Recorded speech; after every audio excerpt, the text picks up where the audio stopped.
A very pleasant morning to the BCSI's virtual discussion on doing business in Guyana.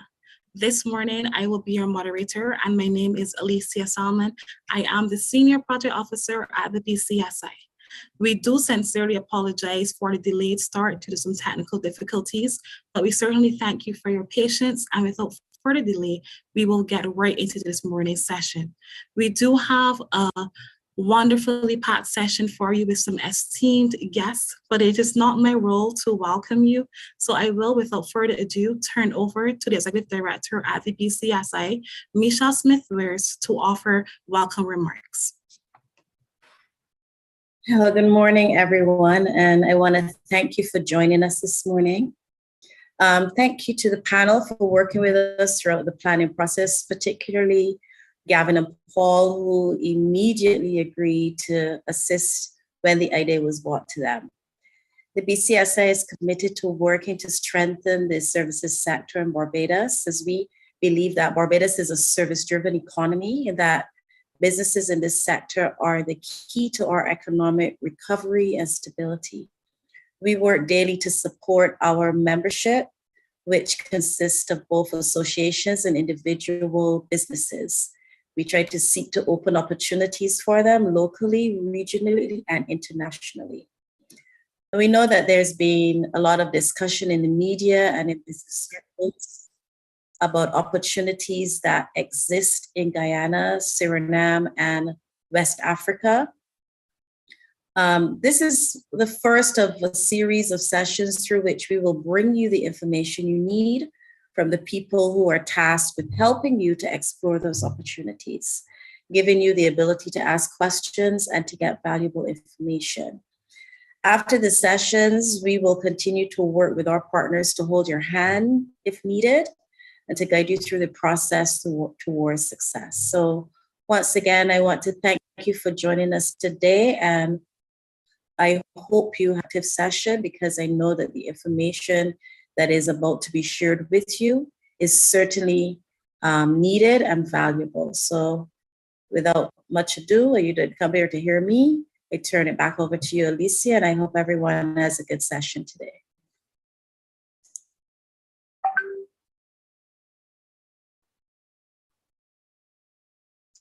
Thank you very much, Ms. Smith-Weirs.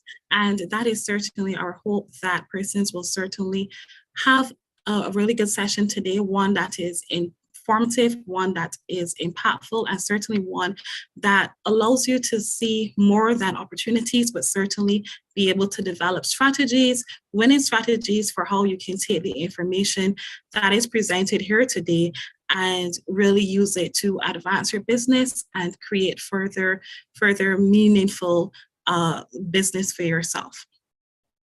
So today, I just wish to outline how the session will proceed so that everyone is aware. We have 4 panelists. However, today's session is broken down into 2 parts, parts 1 and parts 2.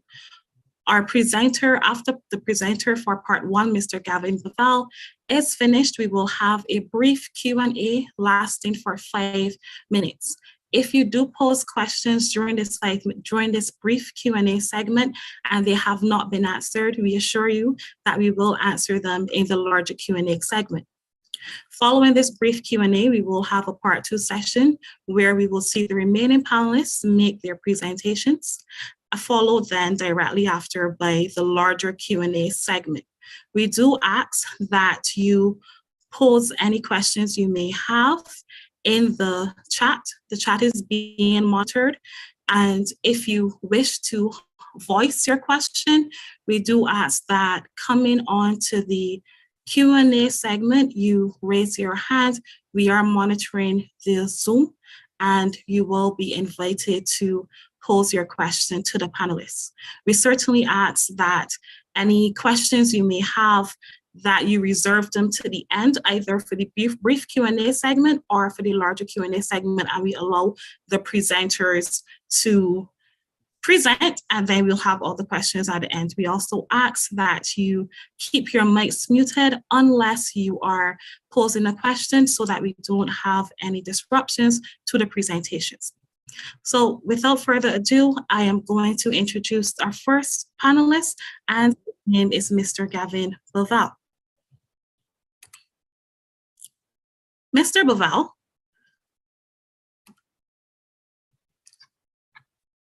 is the representative in Barbados for the Guyana Office for Investment. He is a seasoned business professional, entrepreneur, and academic. Mr. Boval has held technical and consulting positions with both the public sector in Guyana and Barbados. His extensive private sector experience spans the Caribbean, specifically Guyana, Barbados, St. Lucia, and Antigua, as well as Canada.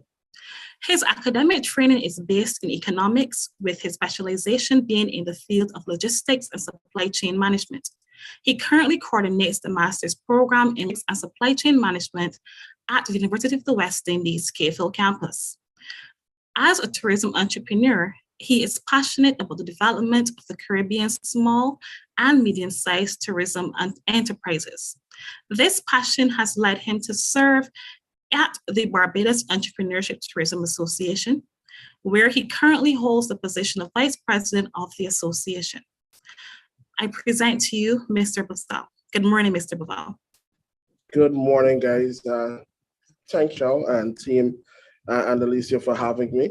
I want to extend very, very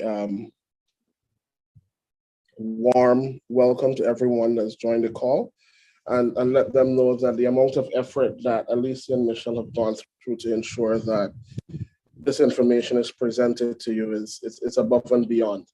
And they have done a lot in trying to build the relationships, particularly within the services sector, to ensure that visibility of information and opportunity is available to their membership. And that is something that we will build upon as we go. And you will see at the end of this session some of the tangible takeaways that you can get out of this session and of the relationship that we're working so arduously to build. But before I get into the meat of my presentation, I cannot do so without first highlighting the entity with which to which I represent. I represent the Guyana Office for Investment here in Barbados. And the Guyana Office for Investment was actually established by an order pursuant to the Public Cooperations Act of 1994. Now, it's a semi-autonomous body that is focused on contributing towards Guyana's economic development. Now, this is mandated in GoInvest's mission to promote and facilitate both the export and investment of foreign private sector investments, as well as locally produced and manufactured export products. Now, these products that are identified, sectors that are identified, are consistent with the government's strategy for building out their economy. Now, over the years, the services of GoInvest has evolved, but there are three main services that remain. So the first is the investment promotion and facilitation. The second is export promotion, and the third is policy advocacy.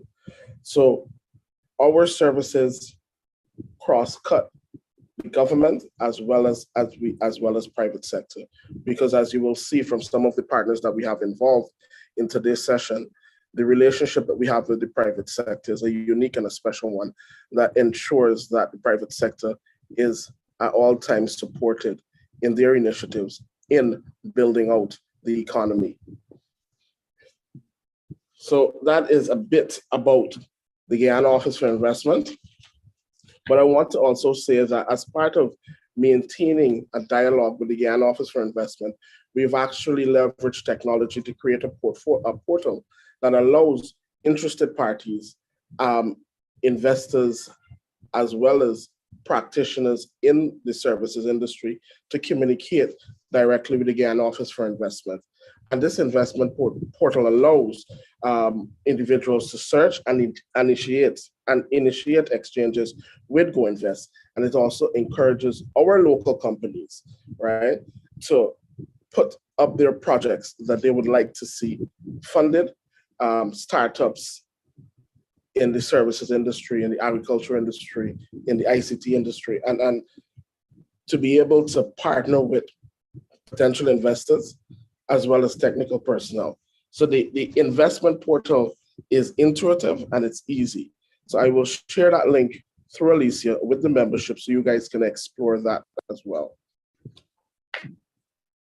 Now, as it relates to the Guyanese economy, right, I just want to give you guys a bit of context in terms of what the society looks like from a social perspective. Right now, we are standing close to 800,000 in population. Our sex ratio is 1.01, which means it's almost 1-to-1. We have a projected population growth that was recorded in 2021 of 0.36. Our median age is around 25, 24.6 to be exact. And we have an urbanization percentage of 26.9%. Our ethnic makeup in Guyana is diverse. We're a land of many races, or 6 races, but the ethnic makeup goes as this. So we have about 49% East Indian, 32% African, 12% mixed, 6% Amerindian, and Portuguese and Chinese make up about 1%. Our religious makeup in Guyana is predominantly Christian, with 66%, followed by our Hindu population at 24.9%, or our Muslim population at 6.4%. We have our main language is English. We also have a Guyanese Creole, and as well, we have a number of Amerindian languages, primarily Carib and Arawak. Our literacy rate is at 88.5%. Now, as it relates to our, excuse me, our economic performance, as of 2021, real GDP grew by 23.9% with a projection of 57.8% growth in 2022.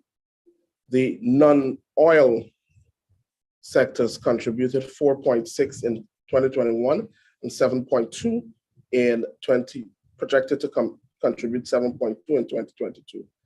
The oil and gas growth that was experienced in 2021 was 56.9, with 116% projected for 2022, with a further projection of 37% in 2023 and another 29% in 2024, bumping up in 2025 to 36.5. And those are projected numbers based on the level of activities that we've seen in the oil and gas industry. Real GDP per capita is expected to grow by 57% in 2022 and a further 25% in 2023 and another growth of 20% in 2024. So these are numbers that, as you can see, highlight the level of opportunity that is available in Guyana. Now, what are some of the benefits to investing in Guyana? And I think all of us are here to understand what the benefits are, but more importantly, to understand where the opportunities are. So first of all, let me just get into, 1 minute, my notes.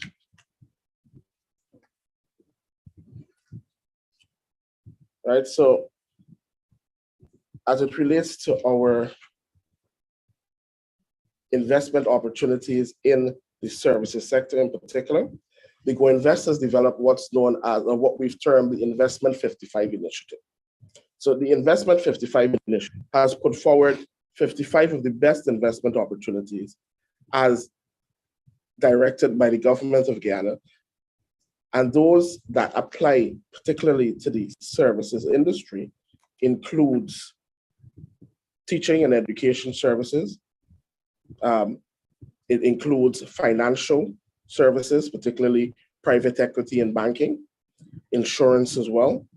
They are demand in this service industry for international universities, international business parks, right? And as well as the concomitant business support services that come along with such international business parks.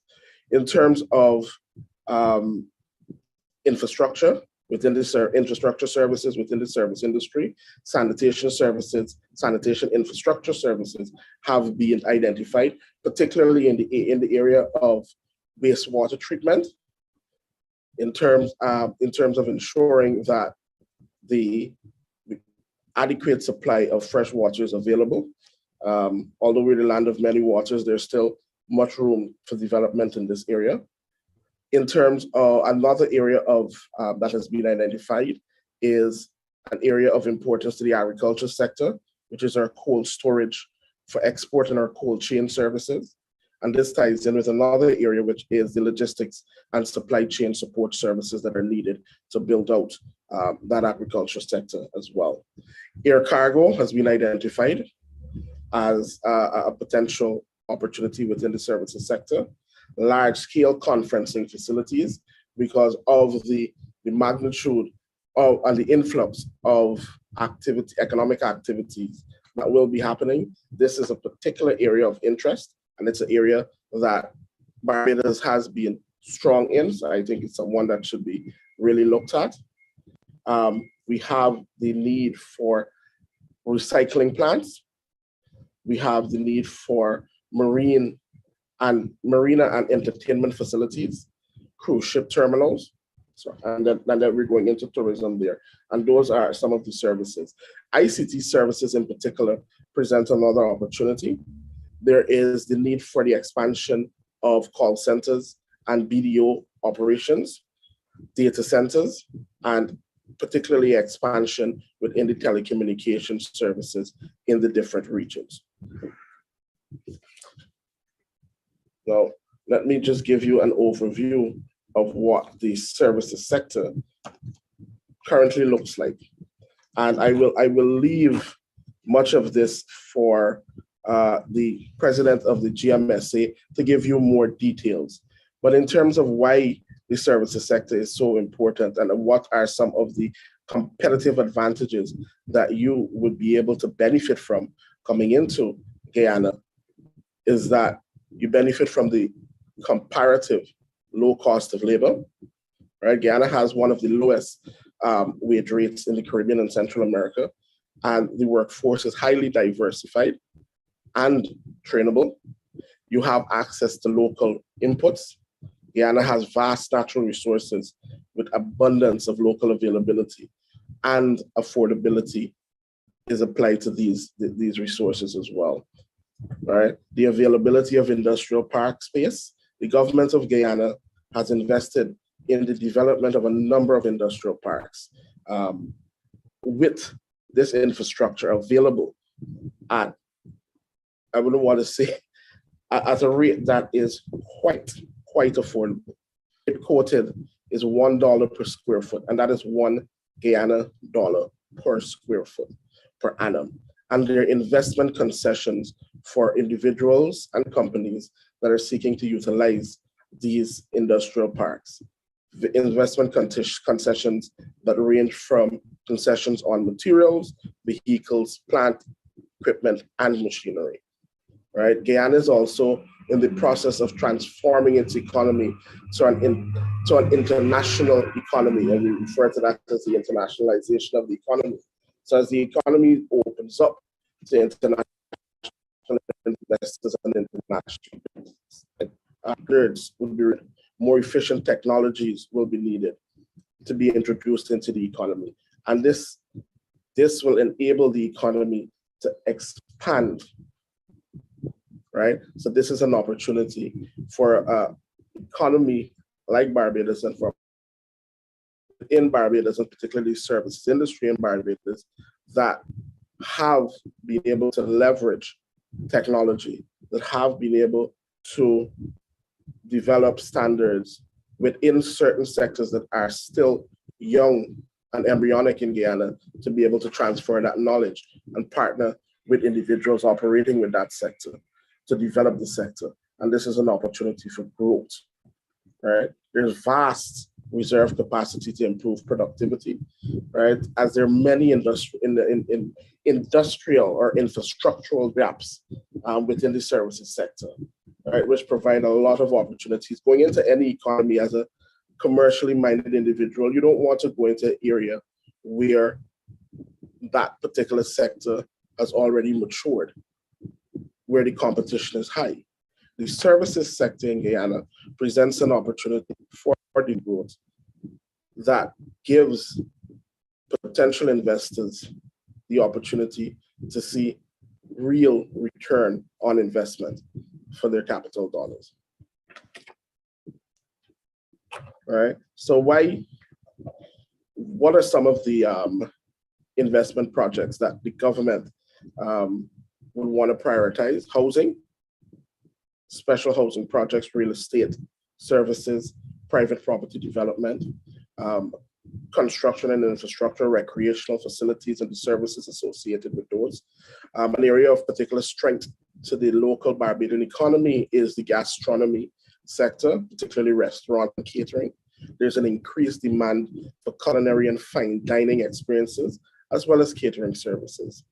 Consultancy, professional and consulting services are required in many primary and secondary industries.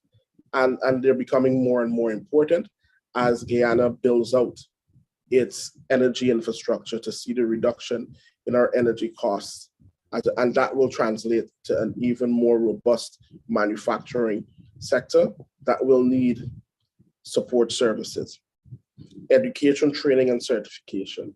As Guyana progresses, right, improved skills and expertise are needed, right? Therefore, we're talking about academic and vocational institutions will be required to effectively equip the workforce, right? And right now, we know that that's an opportunity. You don't want to have an opportunity such as this that we have and not be able to capitalize on it. And a huge part of capitalizing on this opportunity is the development of our workforce.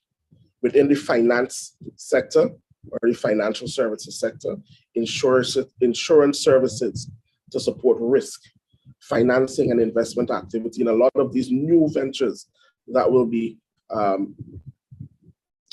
initiated or that have already been initiated and needs these services to ensure their viability. These are areas for investment. These are areas, things such as financial asset management, right? Taxation and audit services. There are a number of companies that have already made the transition into Guyana, right? The digital economy, managing data, data security, right? Entertainment is also a service that can be expanded on. Entertainment in terms of music and film. There's already a very robust local fashion industry, but consumers always prefer choice. So having opportunities there, with the increase in the per capita income that is projected, the more choices that consumers that are available to consumers, the better, and you have more of a pie to share. Security services are a very important component of the safety assurances in the public and private sector, such as schools, office buildings, factories, shopping malls, and many more. And the construction of these facilities are ongoing. So the level of security services that will be needed is important, all right? Machine and equipment rental, it's a huge opportunity. And that's a sector that, needs some attention paid to it. There are a number of players in the Guyanese market that are doing a very good job.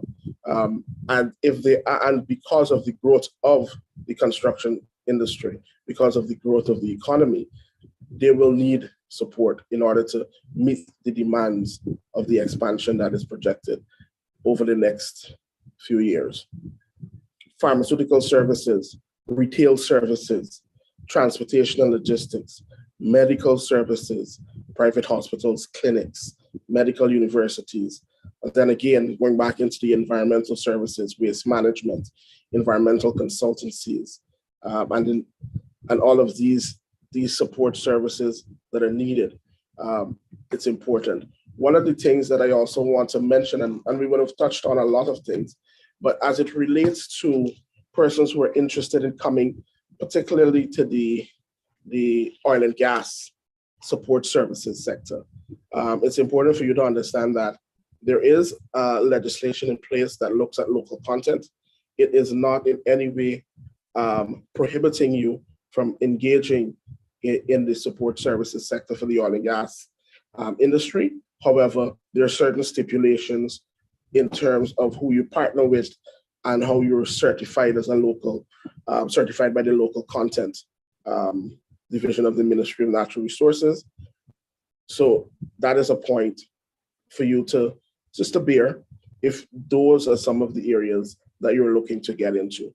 More information can be provided to you as it relates to the stipulation and the requirements as it relates to the local content, and that can be provided on an as-need basis. Agricultural support services, with the deepening of the relationship between Guyana and Barbados as it relates to the achieving of the 25 by 2025 initiative, the need for agricultural support services exists, and that is something that we would like to explore.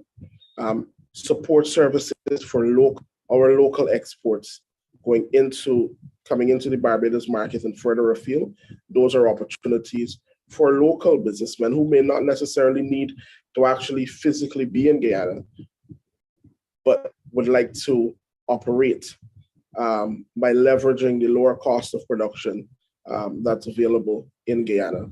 Those are opportunities that we facilitate by making sure that you're connected with the reputable entities operating within that space. There's also support services needed for our Gold Hub that is of a keen interest to both President Ali and Prime Minister Motley. That is something that is ongoing. And if anyone is interested in finding out more about how they can get involved in the Gold Hub, please indicate so, and we will be able to connect you with the relevant stakeholders. As it relates to the food terminal that will be set up here in Barbados, there will be support services that are needed to be able to ensure that value is delivered to the end consumer. And my personal vision for that is that every Bajan should be able to shop as though they're shopping in Guyana at that food terminal. And I think that is the vision that both President Ali and Prime Minister Motley have as well. When it comes to setting up and operating in Guyana, there are a number of things that you need to understand. When you're coming into Guyana and you're coming to set up a business registration is required. A certificate of incorporation should be done as well. Now, you can come into Guyana as a sole proprietor, and the CARICOM legislation provides that ability for CARICOM nationals. However, we recommend that to shorten your learning curve in Guyana, you partner and identify strategic partners who can add value to what you're trying to accomplish in Guyana. It definitely helps in ensuring that you reduce that learning curve. And in some cases, that learning curve can be very costly. The second thing that you need is GRA and VAT registration and a TIN certificate. These can be applied for with the Guyana Revenue Authority. And it's very straightforward. It's a simple thing to acquire. They will be able to get back to you, and sometimes as little as 2 weeks. But that 2 weeks isn't guaranteed. Once you submit all of the documents, that is when the process begins. There are some individuals that would have submitted their documentation, but their documentation was incomplete. Only when your documentation is complete does that processing begin. Compliance is required from both GRA for tax compliance as well as NIS compliance, that's your national insurance compliance for the payment of NIS for your employees. If you are going to acquire land, you need to provide either the title or the lease agreement, right? Depending on the type of business that you're getting into, you may need license and permits from EPA, Food and Drug as well, and those are available, and we guide you through that process. And we partner with BCSI, with any individual who wants to engage in their incorporation. We identify the right entities for you to assist you with that. We have a number of law firms that are able to expertise for you. If you're interested in attracting some of the investment concessions, in addition to these documents that you have to get in order to operate in Guyana, we would require a business plan, including a phased list of the capital, right, items that you're applying for concessions on. Note though that an industrial vehicle that's related to operating in business may be considered after the project. So this is something that can be done as a supplemental as well. You would need to complete an expression of interest form, and for overseas investors, which would apply to most of the persons here, you will need to complete a overseas tax return, copies of identification for your buyer page for foreign passports, right? Source of funding and documentation, bank statements, loan agreements, wherever your funding is coming from, it needs to be identified and documented, right? So funding types includes equity, bank loans, it can be the reinvestment of profits from an existing business, it can be the grant, it can be the loan from a friend, but it has to be documented, right? So this is a checklist of items and documents that you will need to set up business in Guyana.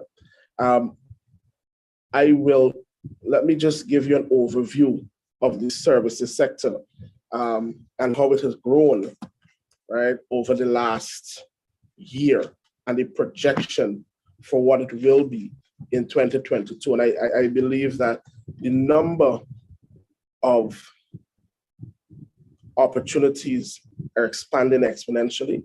The growth in the services sector in 2021 alone was estimated at almost 12%, right? And this is projected to expand in 2022, right? So the opportunities that exist within this very young sector in Guyana. Guyana has for a long time been a very product-based economy. We're talking about rice, flour, sugar, lumber, gold and diamond, the mining. These industries, the primary industries, have driven the economy for a long time. Now, with the increase of revenues and the increase of per capita income, we're seeing the development and the changing of not only the contributing elements to the overall economic performance, but the consumption patterns of the Guyanese consumer. And what that Guyanese consumer actually looks like has actually evolved, right? So the level of convenience and the level of service that's required is evolving and will continue to evolve as our economic development progresses, right? I don't know if I've exhausted my time, Alicia.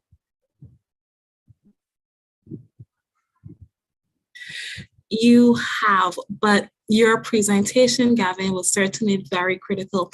And I am sure our guests would agree that all the information you've presented was really important and so very informative. So we really did not want to cut you. But we want to say thank you so very much for that very comprehensive presentation. As Gavin rightfully said, BCSI will be working with GoInvest Guyana to make this information available to you. Those who are interested, please feel free to contact the BCSI and we will continue the conversation with you, because I do know that that was quite a mouthful and we will be breaking it down for you in bite sizes. So thank you so much, Gavin. At this time, given that we want to ensure that we respect your time and that we commit to the time slot we said we were going to be using for today's session. We will, if you have any questions, take just 2 at this time and reserve the other questions for the larger Q&A segment. So if there are any questions, we will take those now, just 2 of them right now.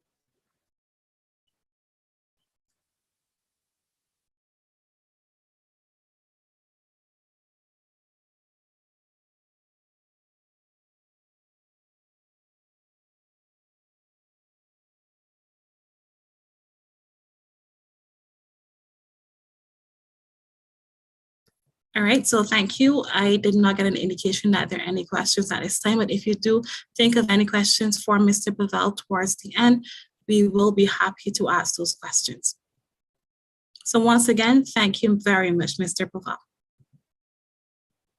We move right on to next presenter. Thank you. Right on to our next presenter, who is Mr. Rafiq Khan. Rafiq is a Guyanese-born entrepreneur and business developer with over 20 years experience in the timber industry. His astute business foresight and profound interest in Guyana's renowned tropical hardwoods led to the establishment and progression of several Guyanese and US-based multinational corporations, such as Woods Direct International, Durable Woods Products, and Duravilla Homes Guyana, Inc. Each company has its core function with specialization in sustainable harvesting, manufacturing, marketing, and global distribution of all product types. Being an advocate for Guyana's development, Rafiq has successfully collaborated with the government and other stakeholders to further develop and grow various sectors and industries. Rafiq is the president of the Guyana Manufacturing and Services Association, GMSA, with responsibility for strategically leading the organization and bridging the gap between Guyana's private and public sectors. Rafiq is also an executive member of the Private Sector Commission of Guyana and the current chairman of the Energy and Natural Resources at the BSC. He is also director of the board of Guyana Forestry Commission and a former chairman of the GMSA Forestry subsector. Rafiq is also a member of the Guyana Extractive Industries Transparency Initiative multi-stakeholder group.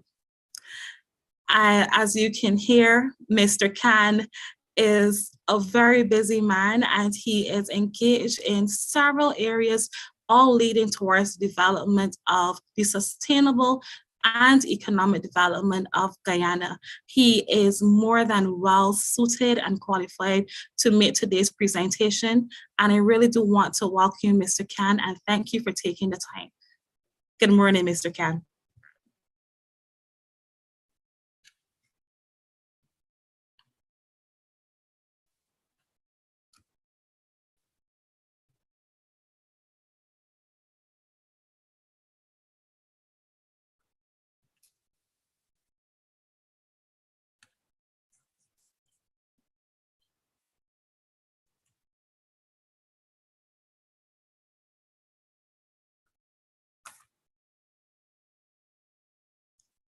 Okay, so I do apologize. There seems to be some technical difficulties with Mr. Khan at this point.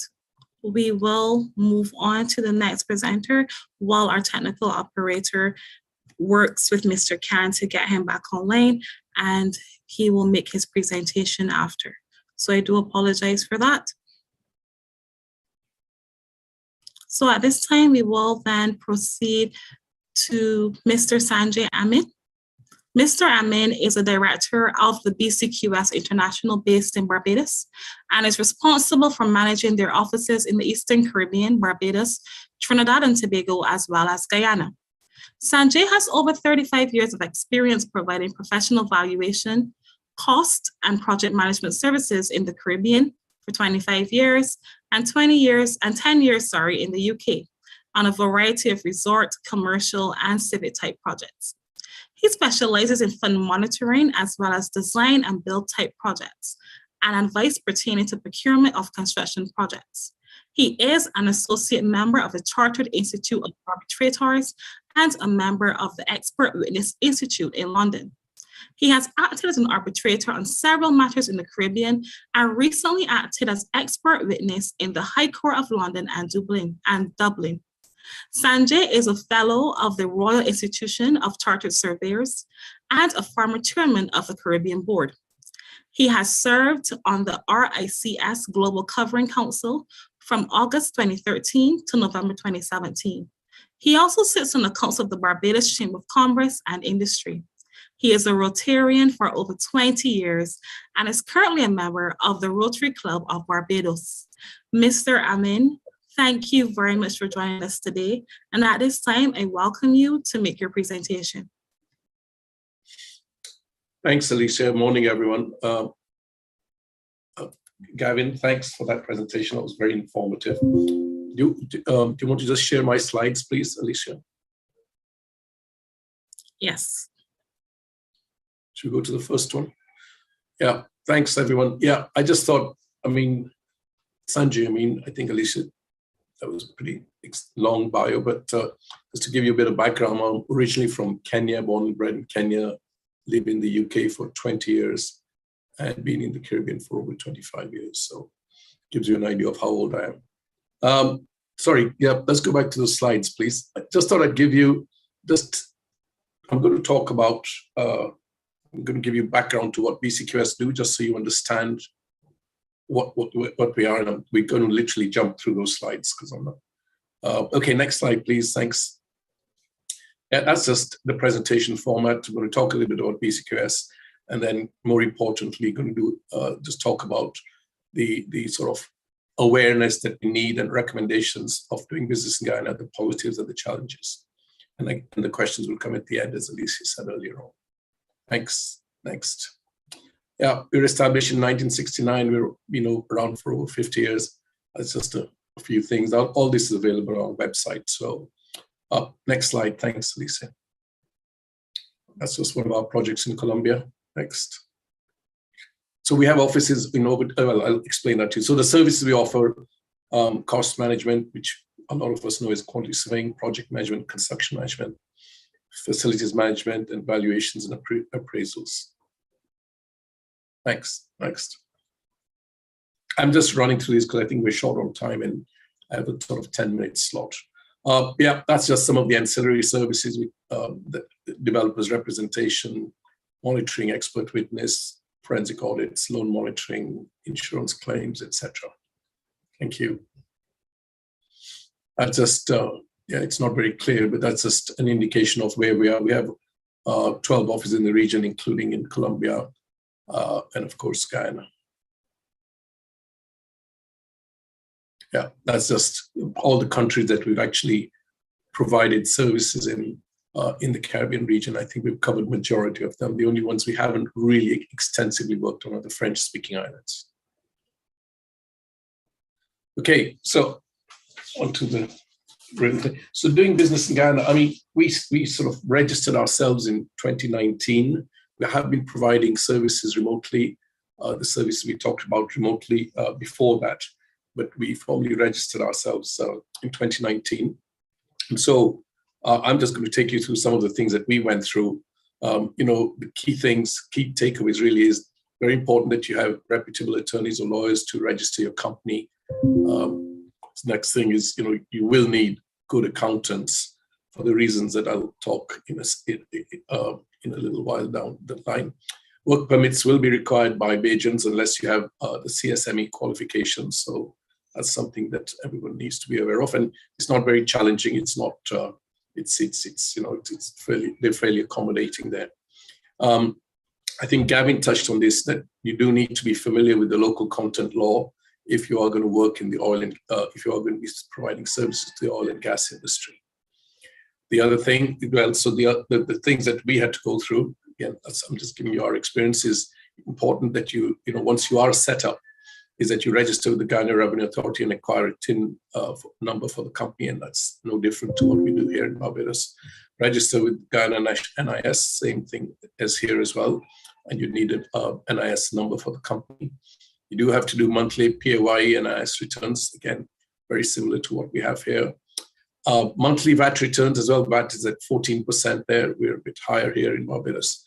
I think we do have the option of doing it bi-monthly, but in Guyana, they expect them to be done on a monthly basis.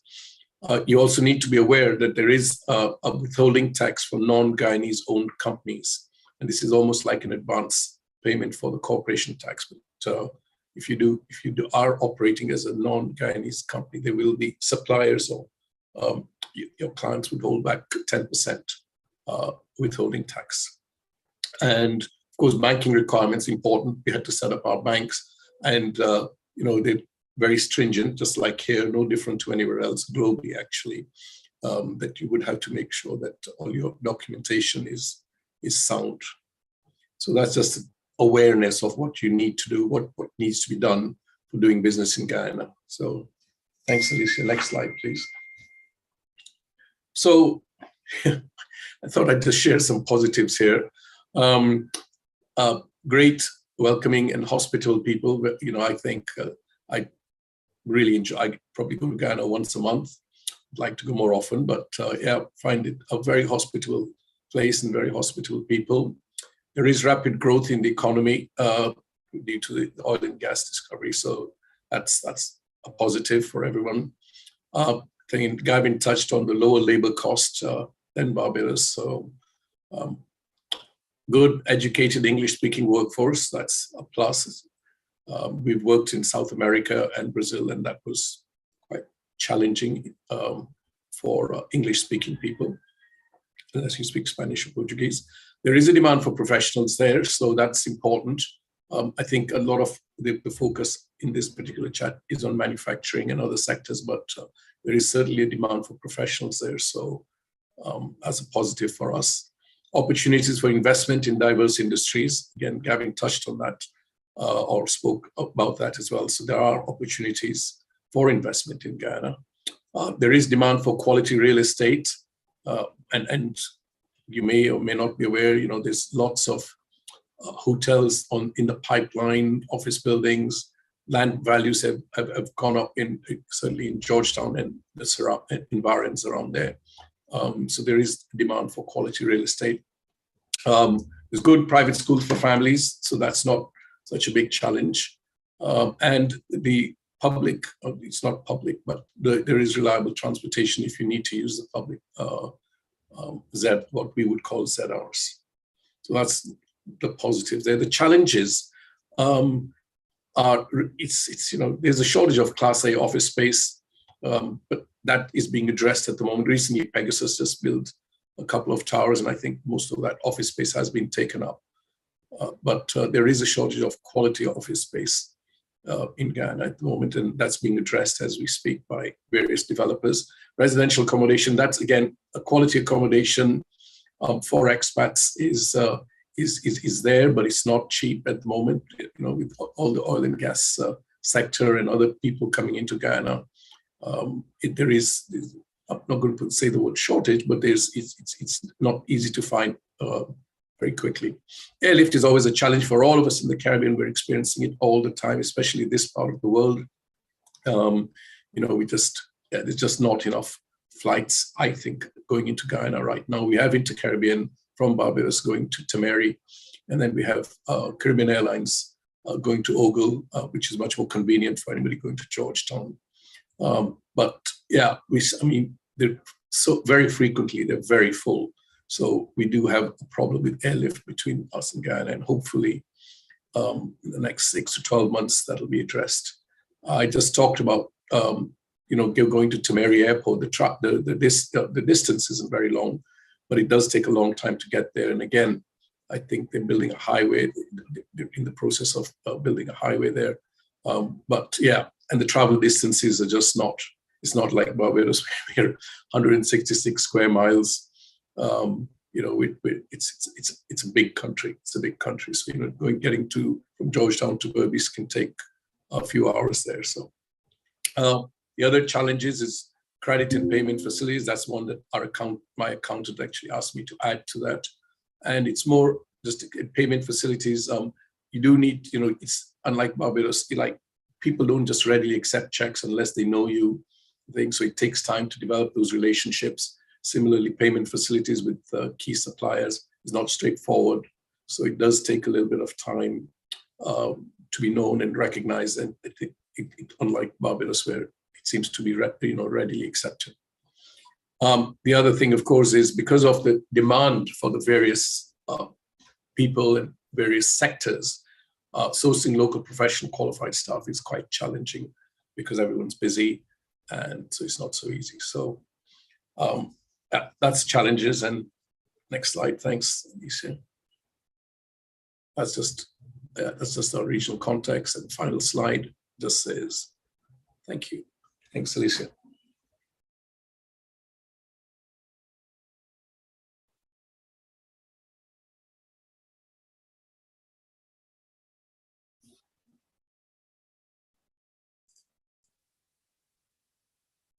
Thank you so very much, Mr. Amin, for sharing your experience in the Guyana market with us. We certainly appreciate that. And we do like that we can have someone who's actually in the market sharing their experience with us. So certainly, thank you very much for that. Unfortunately, we have not been able to get Mr. Khan back on as yet. So we will go to our next presenter, Mr. Paul Wyeth, and hopefully by that time, we'll be able to get Mr. Khan back on.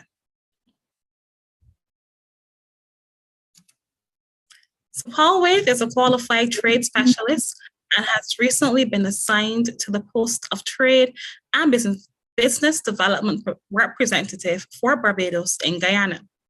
Mr. Wyeth previously served as a Manager of Export and Business Development at Export Barbados, BIDC, for years, and has overseen many trade missions and business facilitation efforts of the corporation. In regards to trade matters, Mr. Wyeth served as a national representative on a number of CARICOM regional committees, including the Committee on Services Trade and the Review Committee for the EPA with the EU. Paul is an agriculturalist and has assisted in spearheading a number of initiatives, such as the establishment of the Southern Meats Abattoir, the initiation of the medical cannabis industry, and the National Pack House and Farm Production Network. In this field, Mr. Wyeth has served as Divisional Director of Agricultural Services at the Barbados Agricultural Development and Marketing Corporation.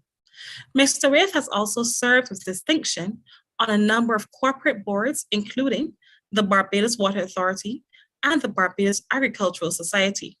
For the past 12 years, Mr. Wyeth has functioned as a lecturer part-time at the UWI-CAFIL in the Faculty of Science and Technology. I welcome you, Mr. Wyeth, and we certainly are pleased to have you here as a local representative for trade and business development going down to Guyana. So we are very happy, and we certainly look forward to hearing your presentation. Welcome, Mr. Wyeth. Thank you for having me. Welcome, everyone. Well, I'm going to be relatively brief. Because we are looking at doing business in Guyana, so I guess we want to hear from the Guyana side. Well, first of all, let me just mention how the structure is set up. Barbados has recently intensified its interest in the market in Guyana, and as we know, the leaders of Guyana and Barbados, President of Guyana, Frank Ali, and Prime Minister Motley of Barbados has signed the St. Barnabas Protocol that would have set out a network of intensified business development interests. And to this end, there was the establishment of an Office of Special Envoy. We have Althea Wiggins, who couldn't be at the meeting today, but who's keenly observing the meeting from the UK. But and also, in that vein, we have memorandum of understandings being signed between Barbados and Guyana, particularly through Go-Invest of Guyana and Export Barbados, as well as Invest Barbados. This MOU would have set out a network, a framework of action where we see the exchange of offices, represented from Go-Invest being resident in Barbados, facilitated by Export Barbados, and likewise Export Barbados representative who will look after the interests of business development, trade, as well as investment in Guyana. And that office would be hosted by GoInvest as well. So we do have a strong network of business facilitation, both the Office of the Special Envoy, who operates within the Office of the Prime Minister. We have direct contact to the Prime Minister's office, as well as within the Trade and Business Development Network through Export Barbados as well as Invest Barbados. We expect that this office would be initiated very shortly. We will have the posting of an officer to basically help businesses. We know the opportunities exist, but the rubber hits the road when we do the hand-holding and the business facilitation. So when a company lands or company has inquiries or interest, these interests could be pursued expeditiously, and they could be pursued in a facilitative way. So we are hoping that the establishment of these exchange offices really bring to life what we know have existed for a while, which is the opportunity for us to do business across borders between Barbados and Guyana, and also the opportunity, interest, and the reason. As we know, there's a big history between Barbados and Guyana, although not being immediate neighbors throughout history, whether it's the establishment of the sugarcane industry, sugar refining, and so on. I'm speaking historically, over hundreds of years, Barbados and Guyana has had a very close relationship. We know of the relationship between leaders Barrow and Burnham, and now President Ali and Minister Motley, Prime Minister Motley, have a very kindred bond between them that I think will drive or will inform the way that we initiate business. So Gavin did a very good presentation. I think he allowed us to have a look at what the emerging opportunities are. I think over time we will have a chance to distill this information, or we will have a chance to drill down to the level of interest. In other words, if someone has interest in construction and mining, those interests can be pursued. It's quite a bit of information to look at individually, but depending on your individual business interest, we can pursue opportunities and enable trade.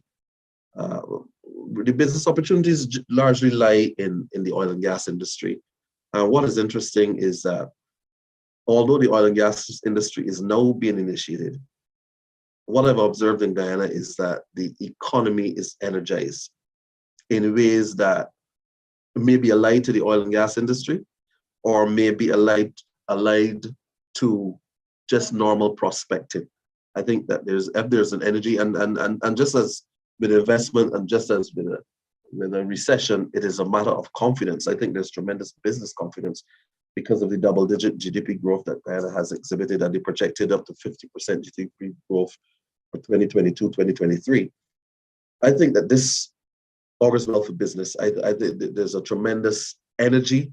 There's a tremendous interest from expat interest from a number of countries. I distinctly would have seen quite a bit of interest from Chinese-based companies, I've seen German-based companies, I've seen US, Canadian-based, and of course there's the Caribbean initiatives driven obviously by Trinidad that have allied industries in the oil and gas industry.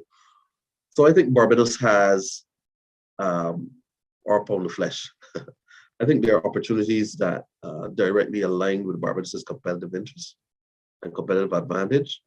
And given that we're a service economy, approximately 70% of our GDP is earned from the services sector, I think that there is also an allied opportunity for development of services in Guyana. So if you're looking at business opportunities, business opportunity, I think oil and gas comes out. Oil and gas allied areas. When I speak of oil and gas allied areas, I'm talking about supply of food, supply of cleaning materials to the oil rigs, supply of materials and services generally to facilitate the expat community. That I would consider oil and gas allied industries.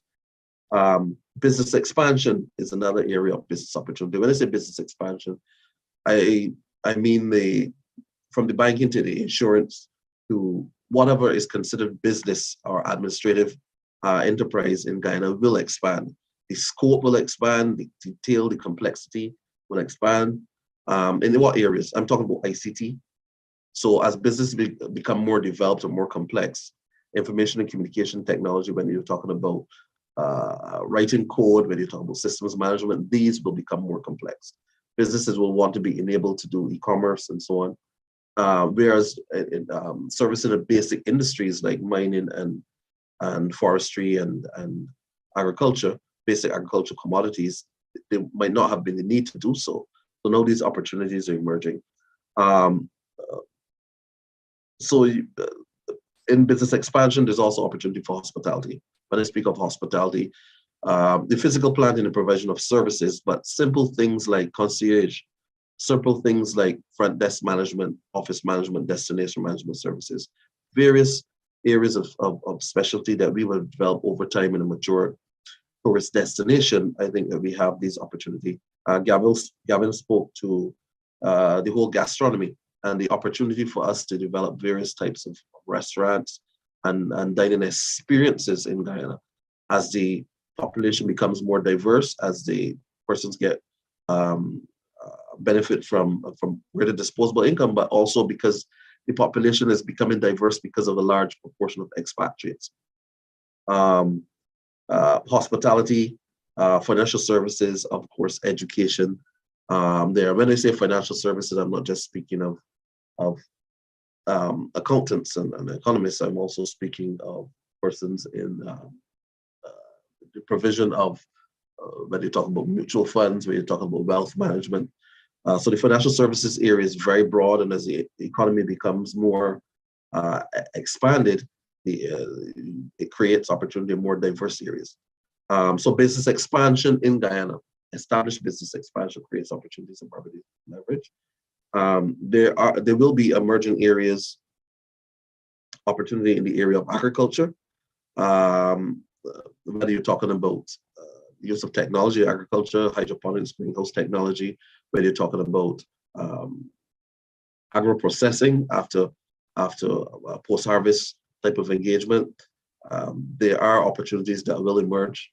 I think Barbados does particularly well in the areas of dairy, of course, sheep and goat management in terms of dairy products. Tremendous opportunity there to take advantage of an advancing market. Of course, the immediate areas that might be beyond services, but I'll still mention it in materials. I think if you look at the exports to Guyana, I think bitumen or asphalt and lime are two of the major exports. Actually, they're the two most significant exports from Barbados to Guyana, and they are.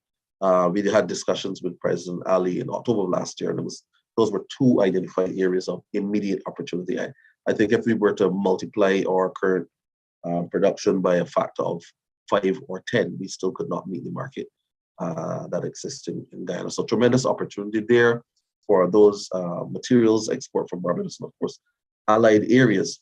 I just wanted to focus in on the export and the import, the trade between Barbados and Guyana, because this sets the context for us understanding, particularly persons, become a little concerned once their attempts to open up market or engage across the border. But it is important to know that Guyana is one of our most significant trading partners. And that goes without saying. Sometimes we look to North America and so on, and particularly European countries, but Guyana is the single most or one of the most important export markets for Barbadian products. And that's a fact. If you were to examine what would have happened in the last 10 years, Barbados' exports to Guyana would have, Barbados imports, let's look at imports first, from Guyana would have averaged about $20 million, going from about $25 million in 2012, but it has decreased to about $16 million in 2020. If we look at Barbados' exports, our exports would have gone from about $30 million in 2012 to about $53 million in 2020. So you would have seen a significant increase in Barbados exports. And actually, we have a trade deficit of about $33 million.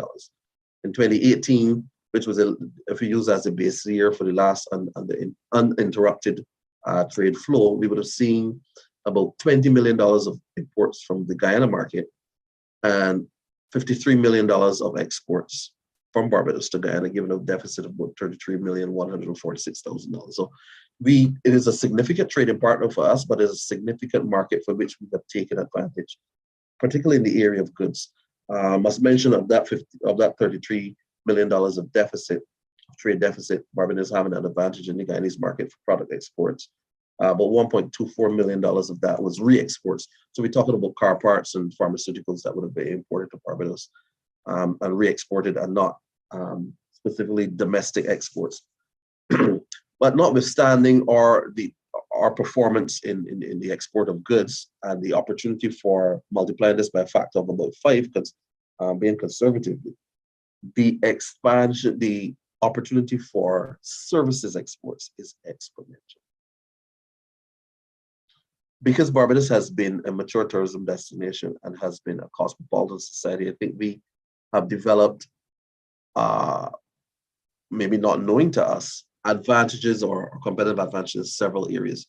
I think if we were to explore the hospitality sector in particular, more from the residential, the gastronomy, and the areas of specialty, whether it be spa, whether it be destination management services, Barbados has exportable expertise. There's exportable expertise in areas that are not yet commercialized. Let me explain what I mean. There are some potential advantages we have in areas that are not yet occupied by businesses. You haven't mentioned wastewater and municipal management of water services. That is an area we have done very well. We don't have a tremendous large amount of industry or businesses there. Education also, we have particular diversity in educational services in Barbados. Of course, we know we have universities and so on, but we have developed particular advantages in things like early childhood education, curriculum planning, tertiary education, special education services. So these are areas where we might not have established businesses, but we have established potential, whether they be in institutions or not, that potential be in individuals. Once, what we intend to do is to join this capability with the market and through various ways of business structure. When we speak of the business structure, what we're talking about is there will be opportunities for business establishment under the rights of establishment of CARICOM. Barbadians have the right to establish businesses in Guyana, but our trade with Guyana will take the course of a number of business approaches or a number of strategies. There will be opportunity for business establishment. There will be opportunity for contract of services. There will be opportunities for joint ventures. There will be opportunities for accumulation. That's a situation where you use part of the service or good being manufactured in Guyana and part of it being finished in Barbados for further export to markets that we have access to in the UK or the US or so on. So there are tremendous areas for opportunity, and then there are opportunities for us to utilize various business strategies for us to access the market and access the opportunities. The strategy, what does it look like? How does Barbados, persons have interest in accessing Guyanese market, but what's the first step? I think having a localized office in Guyana prevents quite a distinct opportunity that we previously did not have. As manager of export and business development, I would have facilitated trade missions and export initiatives in the Guyana market. And we've had significant progress. I would highlight 2 areas, not to call the companies, but to demonstrate that there's opportunity, but we have to be nimble, we have to be flexible, and we have to be sensitive to local dynamic. Particularly in the exports of services, it is different from goods where you have an identified distributor, but it has to be a direct matchmaking relationship in the export of services. And very often finding that special fit and finding that that distinct market for your applied services requires significant matchmaking, let's say that. And I'm very excited about the office being established in Barbados, in Guyana and Barbados, because there will be the opportunity for direct business facilitation, business assistance in the area of navigating local concessions, in the area of licensing and registration, which are prerequisites for doing real business, in the area of business matching, and also of market information or market study. You might have a particular capability or particular business enterprise. What are the opportunities? What are the projects that are prevailing that you might want to take advantage of or have the opportunity to tender? So this information, very intimate hand-holding will be part of the facilitation through the Office of Trade and Investment in Guyana. We expect that we would be able to facilitate a number of trade missions as well as bespoke business interests, facilitating persons on the ground in navigating the market in Guyana. Of course, there are idiosyncrasies. There are partners that I would recommend, as Gavin did say, and there is the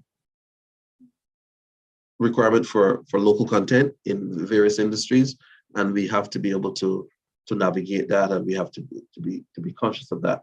I think one of the things that is emerging that I probably need to mention it because it informed the scope and the scale of what we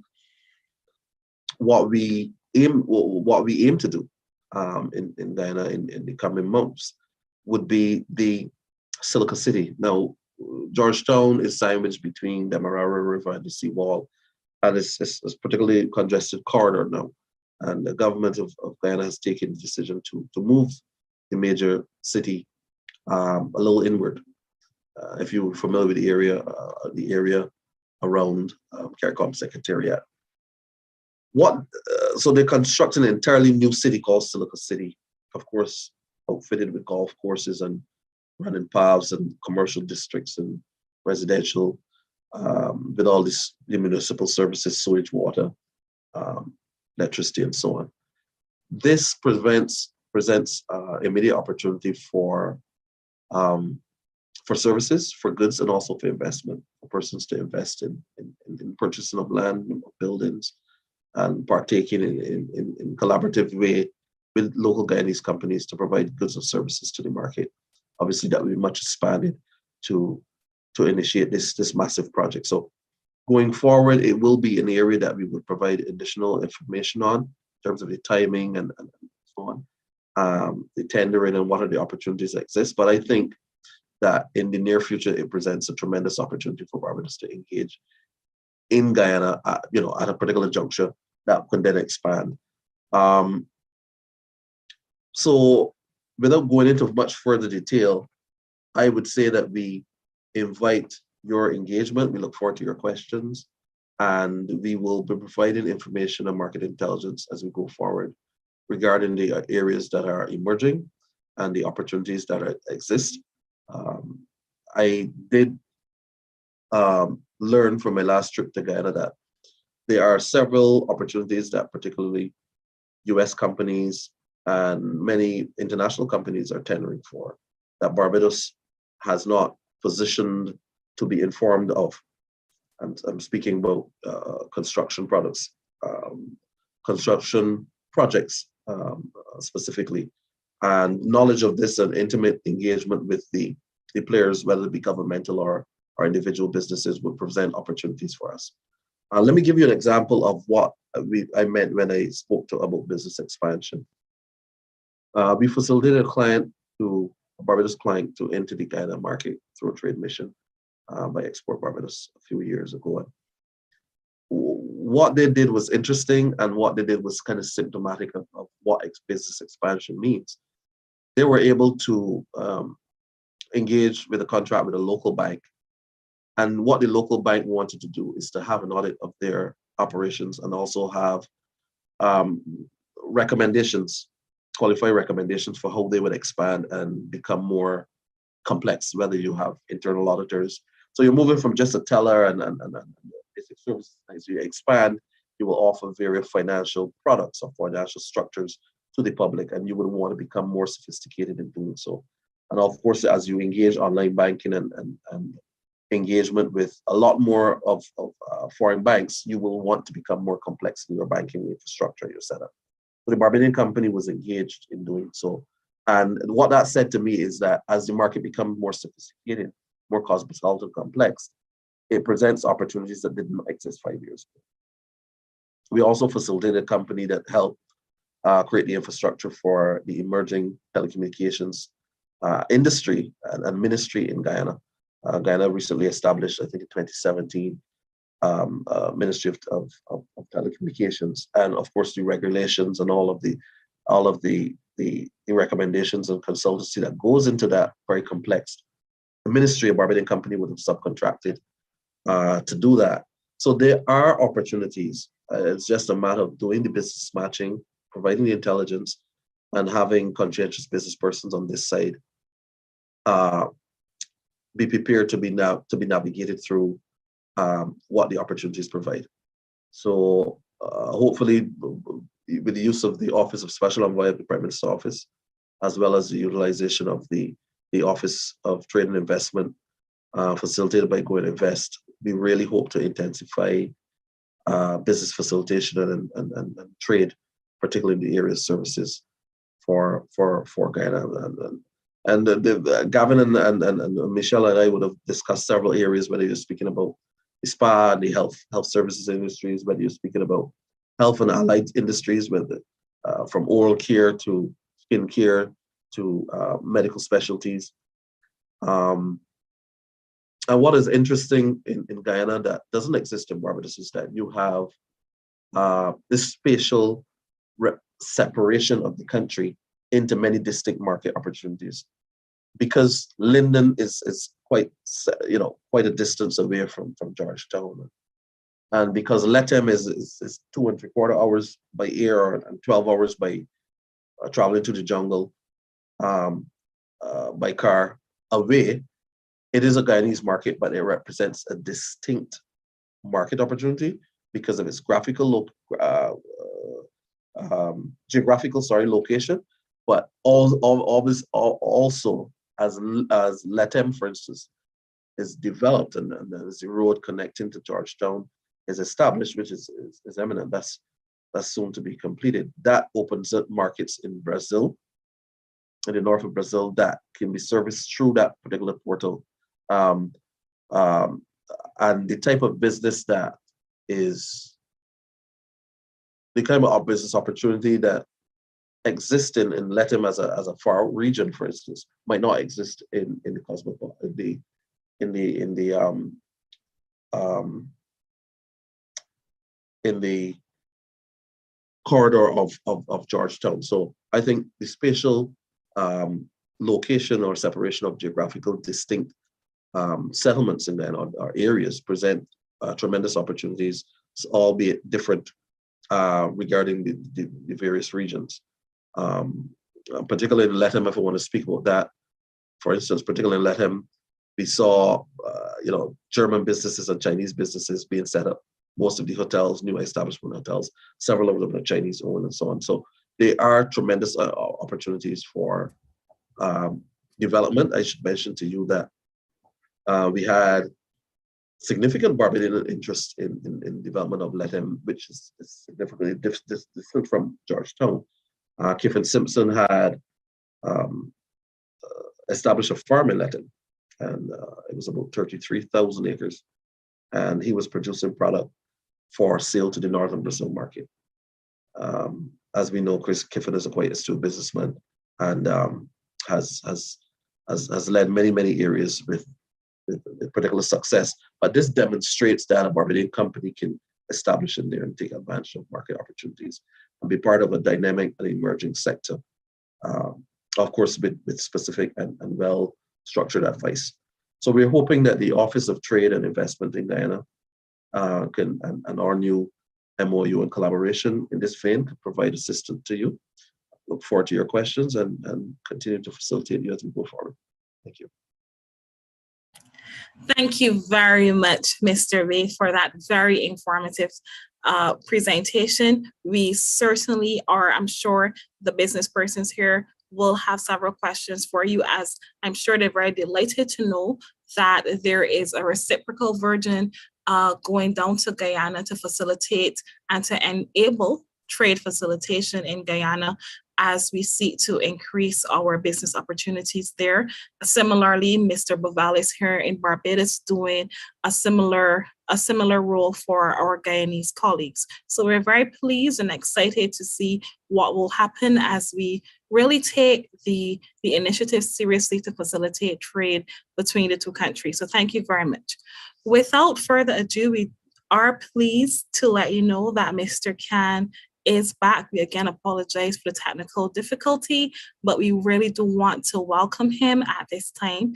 We appreciate that we are a little running behind schedule, and we beg your indulgence if we do extend for a few minutes so that we can take questions, because we really do want to ensure that you benefit from Mr. Khan's presentation. So at this time, I welcome Mr. Khan. Thank you very much. Pleasant good morning to each of you. I apologize once again for the technical difficulty here. I was just able to wait presentation there and done an extraordinary job with presenting opportunity. I would like to echo some of what she would have said. But do so, let me just tell you briefly about the Manufacturer Services Association, commonly known as the GMSA. We're a 60-year-old organization, initially started off as GMA, Guyana Manufacturer Association. Eventually, it moved from manufacturing to also include services. Why so? Services for decades have been growing in Guyana. Services is now 30% of Guyana's GDP.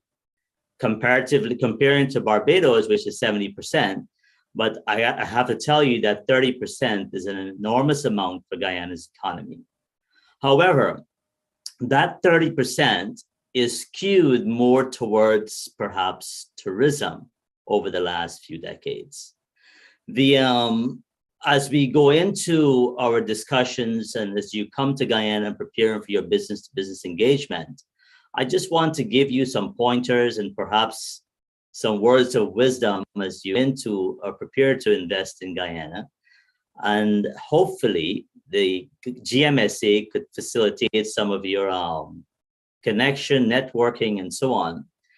Now, as macroeconomics viewpoint, I don't know if the numbers were mentioned earlier, but I'll just give you some numbers here. Construction for 2022 represented 11%. Wholesale and retail represented 7%. Financial services, 4%. Admin and support, 3%. Real estate, 3%. To me, these are very conservative numbers for 2022. I would imagine in 2023, some of these numbers would even double. Now, you may ask yourself, how could each of you in this forum play a role with Guyana's economy that is expected to grow, pegged at least 40% of GDP and even more? I would like to encourage those here in this forum is to play to your strengths. There are investors coming into Guyana from all across this globe. You don't want to come to Guyana and just someone scour the land. Come with a position. Identify where your strength lies and how you tap into the opportunity in a very timely manner. It is time sensitive because of the reason investors coming into our region invest. And And I must say, not been getting much investments from within our partners. We want to see investment coming our CARICOM brothers. The advantages, if mentioned already, some of our advantages is going to be affordable labor in Guyana. And speaking of labor, you have English spoken in a way in Guyana more recognized for call centers and accepted. As you know, many of the islands, Jamaica, Barbados, Trinidad, there's somewhat a stronger accent, as more the British type of culture of English language, whereby it is easier to connect with call centers, those who are investing. So that is an opportunity, but that is also an advantage that we play to our strengths. We have a vast amount of land, like my colleague mentioned earlier, that is available in Guyana. We have vast amount of raw materials in Guyana that we can access to. And we have coming up soon is going to be energy and logistics. You might say, and these are the two areas, well, I'll say energy and infrastructure. Energy is our number one hindrance to growth of manufacturing in Guyana. Then I would say equal to that will be infrastructure. So the cost of moving your raw material from point A to point B is very, very high in Guyana. This is why what you're seeing in the next 2 years, at least within the next 2 years, a vast reduction by at least 50%. They're saying 75% reduction in energy costs. I will say at least hopefully 50% of renewable energy when gas to shore comes on. The infrastructure, money is going to be spent with building up roads, bridges, ports, access from our hinterlands to our point of where we produce our materials.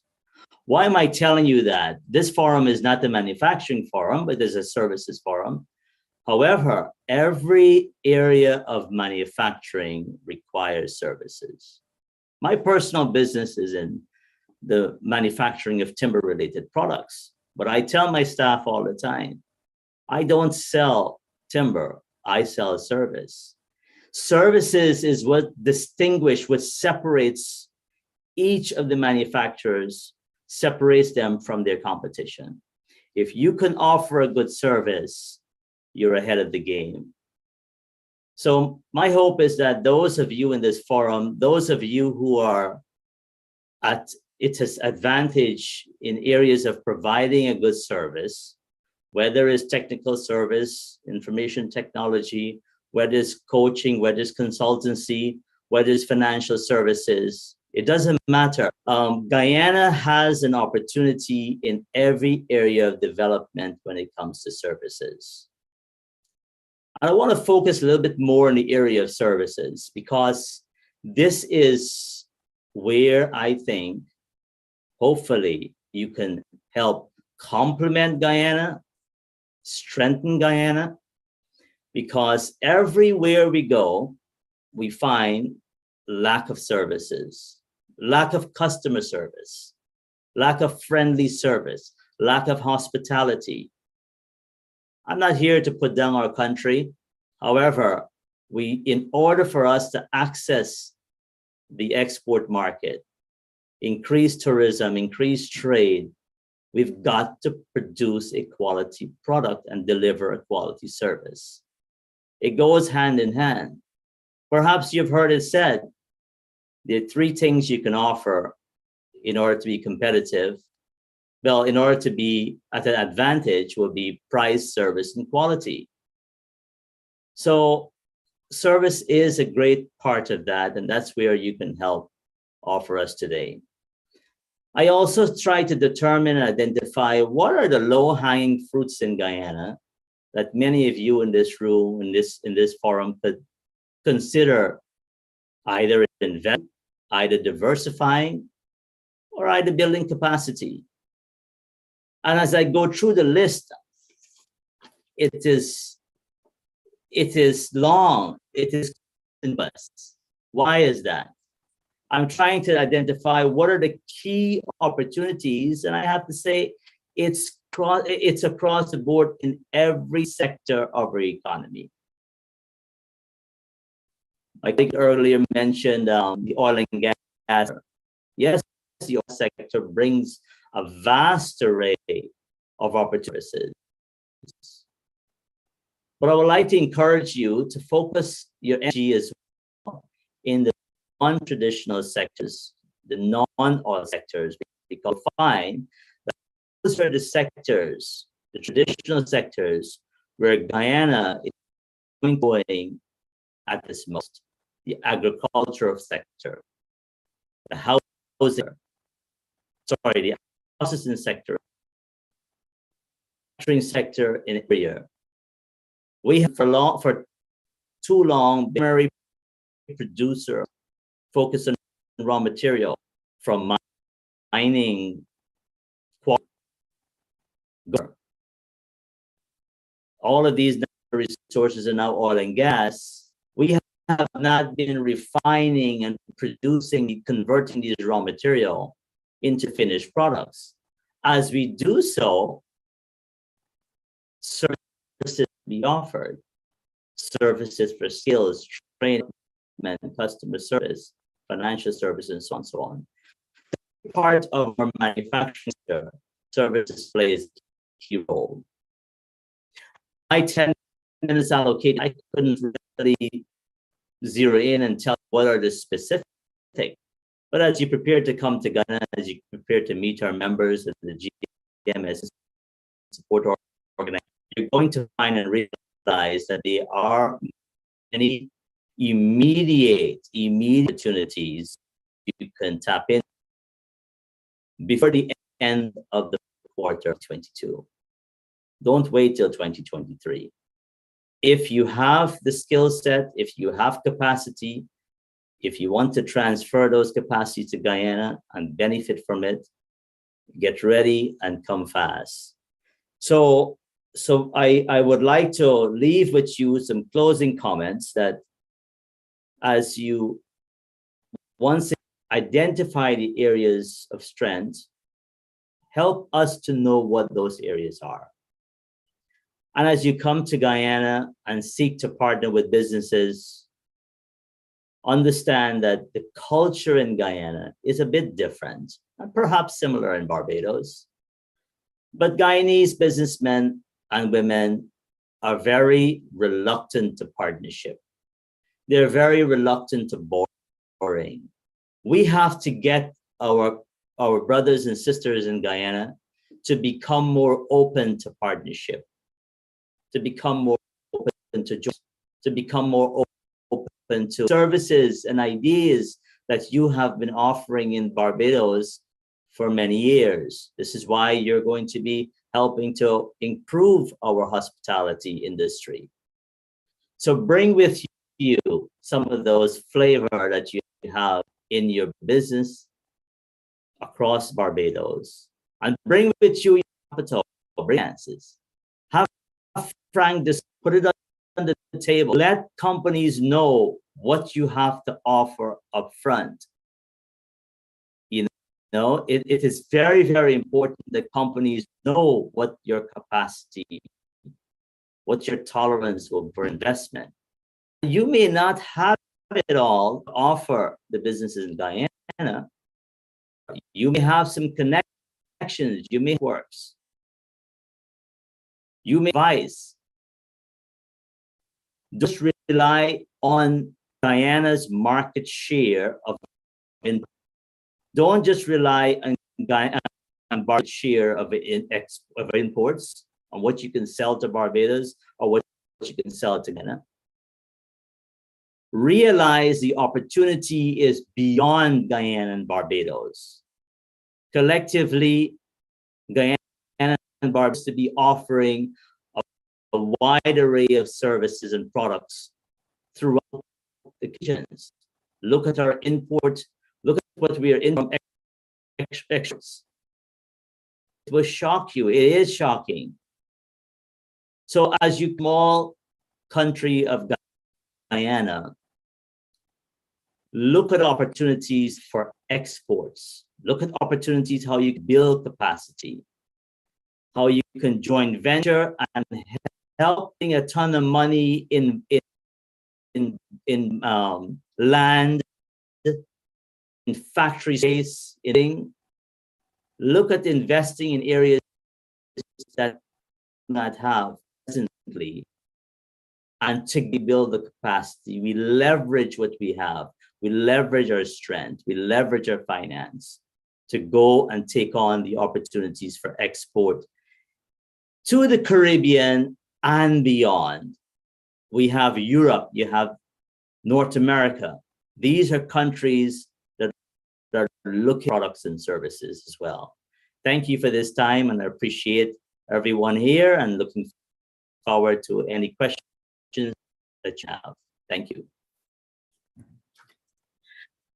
Thank you so very much, Mr. Khan. And I really like what I am going to call this is a call to action, certainly to mobilize and to put your business on the table, share your capacity, come down to Guyana, see what it is that is available, and also to be appreciative that our cultures and certainly our nuances are different, but certainly we are one Caribbean region and we have one common objective. This is really to develop the region and not just to focus on Barbados and Guyana, but certainly beyond. So we are very pleased and we are happy that you were able to share this with us. We would have been very sad if you had to take this back with you. So thank you so much.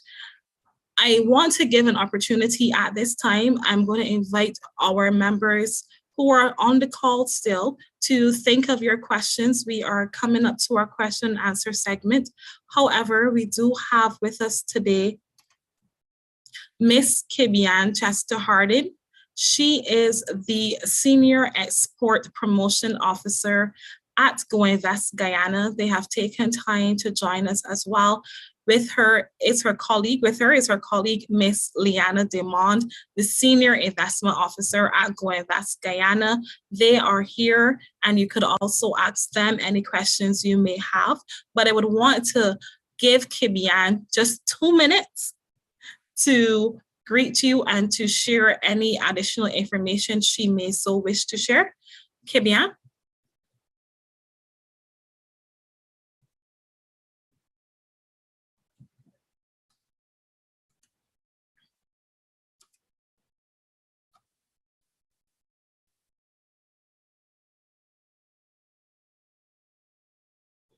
I'm sorry. I'm saying good morning, everyone. I just want to reiterate what Gavin and Mr. Khan would have said. Guyana is open for business, and we welcome our Bajan brothers and sisters to come in to invest in Guyana.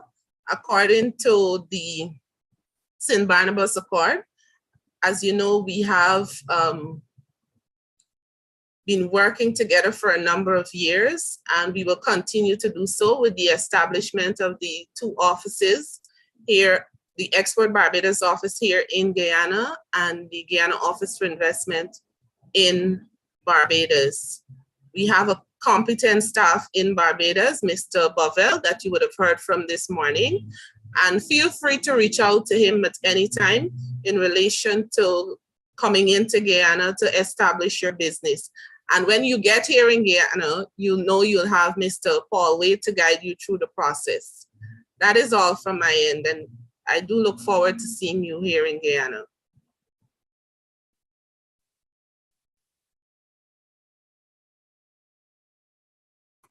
Thank you so very much. So without further ado, we do want to go straight into our question and answer segment. We recognize that we have a limited time for that segment, and we certainly invite you to put your questions, continue to post your questions in the chat or raise your hands. I'm going to invite my colleague, Mr. Anderson, just to look out for any hands that are raised so that we can have those questions answered. I do have a question for Mr. Amin to start. Mr. Neil Owen wanted to find out more from you about the withholding tax. If you could share more information on that, that would be great. So he's asking if you could share more about the withholding tax. Yeah, thanks, Neil. Yeah, it's no different to what St. Lucia and some of the other OECS countries have. So if you provide services to a client and you're due, let's say you're due some fees or a certain amount, then that entity, local entity, would withhold 10% of that fee or of that income to pay to the government as withholding tax, as part of. You can offset if you're locally registered. You can offset that against corporation tax. As I said, that's only applicable to non-Guyanese owned companies. But if you came from outside, if you provided a service to a local entity in Guyana, and you came from outside, and you were due to get some income, that local entity would be obliged to withhold 10% of that income and pay that to the government.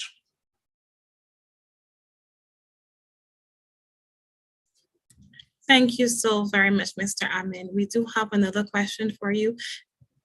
Persons want to know, on a very practical sense, what inspired your decision to move into the Guyanese market, and how did you find it from a practical standpoint in terms?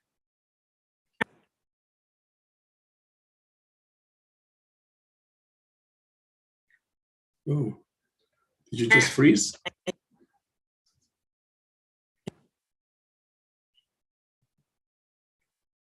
Okay, I didn't hear the rest of it, but I think the part I heard was what inspired us to, or me to go into Guyana. Well, it's always been on our radar for many years, in all honesty, since I moved to Barbados. So, and we've been, as I said, we did go in and out and provide services there sometime, but very limited type of services. In terms of what inspired us, I guess there was growth there, and of course we recognize that the oil and gas sector would generate real estate demand, because that's what we are. We're real estate consultants, and that there would be demand for those services. And so we took the view that we should go into the country and expand our service. I must say, one of the things, we have a staff complement there, and 95% of the staff are Guyanese. So we were very well served locally by the professionals there. There are support services from other areas, but we do find that there are good people there. So what inspired me to go into Guyana was really just the growth, opportunity for growth, which everybody's talked about. And there continues to be that opportunity for growth and investment in the country, in my opinion.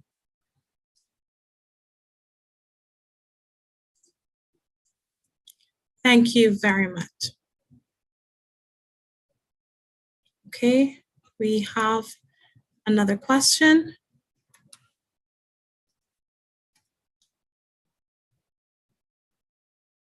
All right, so I have a question here from Ms. Norma Shorey, and it reads, all speakers have addressed the need for hospitality and customer service training. My question, do the staff, our team members, and the leaders and managers really recognize this need, and also for implementation of standards? So this is for the panel. I'd want to address that question, and I can say sure. Definitely there's a recognition locally at the management and decision-making level, particularly the hospitality and tourism industry, that there is need for this type of training. And it has been so recognized that, and I would say that there is a ministerial committee set up between the Ministry of Tourism in Guyana and the Ministry of Tourism here in Barbados to address this training gap. There are some initiatives that are on the way. None has yet to be implemented, but the planning of those initiatives are on the way.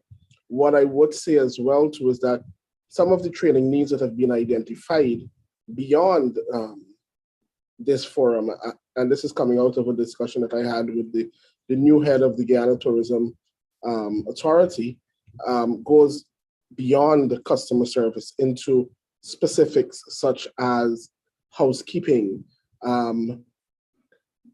particularly housekeeping and mixology. That those are two areas that were identified as particular areas of growth, of training need, not growth, of training needs that have been identified, and they are very interested in speaking with individuals in those areas. Customer service is something that I believe is being addressed at the ministerial level. However, knowing Ms. Shori's competencies and the competencies of her membership within her management consulting association, there are definite synergies that can be had. And I look forward to having a more in-depth conversation with Ms. Shori about how do we really take this from being just a talk shop to a tangible outcome where training is being provided, whether in person or virtually. And I think this is a conversation that Ms. Shori and I have been having since 2019. However, the pandemic has sort of put a spoke in the wheel, so to speak, in terms of how we roll this out. So definitely there is the interest, Ms. Shori, that is being expressed by the decision makers at that level within the Hospitality and Tourism Association. And we will work and have discussions, not only yourself and me, but I will include those relevant stakeholders in Guyana, as well as, and I know Michelle at BCSI, based on the discussions that Paul and I would have had with her, is very keen. She's very keen on having more action and less talk in this area. So I hope that would have addressed your question in terms of the acknowledgement of the need for this type of training. Thank you very much, Mr. Baval. Is there another person on the panel who wished to respond to this as well? Okay, I'm going to take that silence as a no. Mr. Just Owen. chime in. Okay. Just briefly, the first 5-star hotel in Guyana, I was informed by the former Minister of Tourism that the major staff were trained at a hotel in Barbados. They had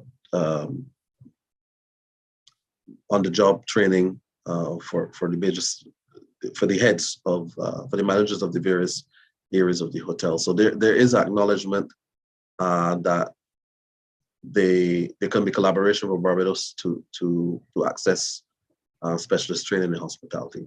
And it is obviously that's recognition at the level of government. Obviously, it is a decision of the individual properties or the individual businesses to pursue that, or to recognize that this opportunity can be solved by accessing expertise from Barbados.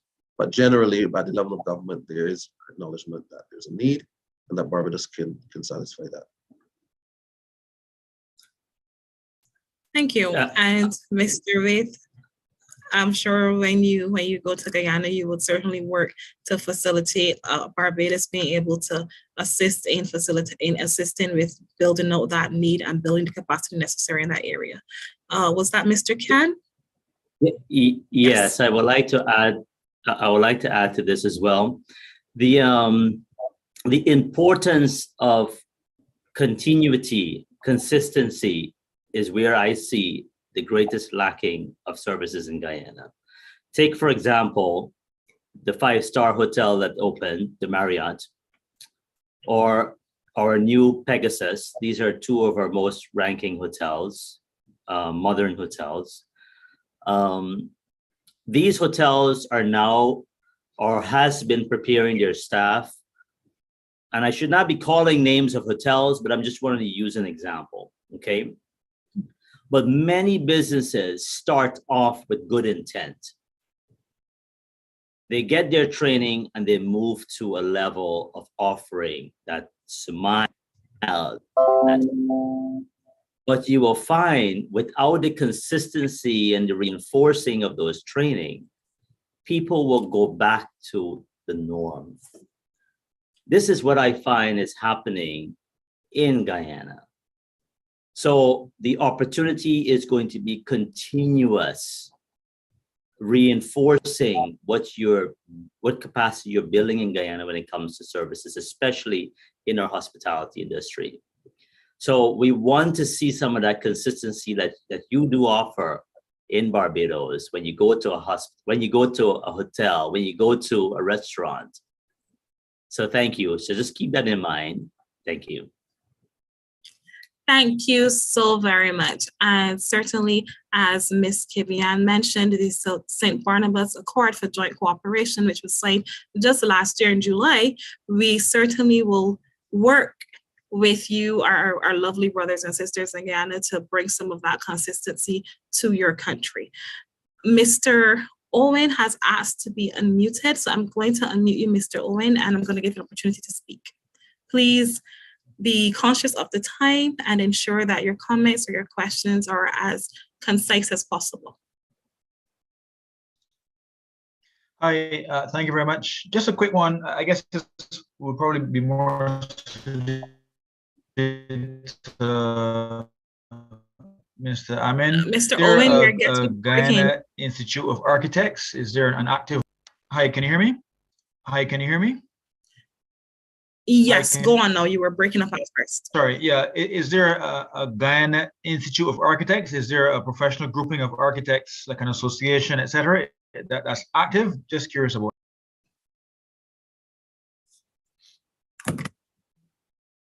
Hey, Neil. I don't know that it's active. I think it exists. I'm not so sure how active it is, only because my background is in architecture. I don't know if Gavin or somebody else has better knowledge of that. So I'm not sure how active. There isn't that many architects, of course, in Guyana, mainly due to, in the past, there wasn't that much scope, but things are changing very quickly there. But I'm not so sure if there is a Guyana Institute of Architects, and if there is, then how active it is. I couldn't answer that, sorry.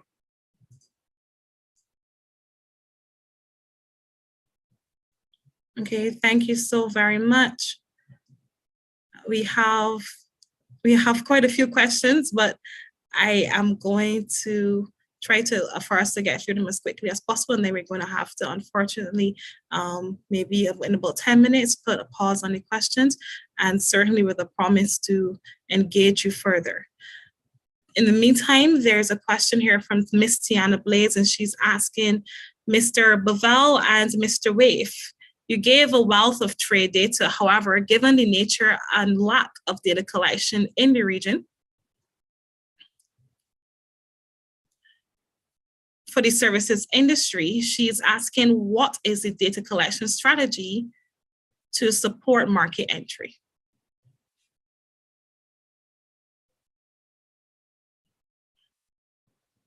Paul, you want to handle this or you want me to handle this? You go ahead and I will chime in a bit. You go ahead and have significant input. Okay, well, what I will tell you from my end here in Barbados and facilitated market entry of Guyanese products and services into Barbados, there has been a lot of individual market research that has been commissioned.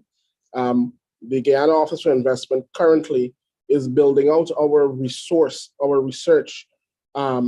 department to cater for the enhanced need for the research that will be required, because a lot of business decisions that are being made today, and rightly so, have to be data-driven.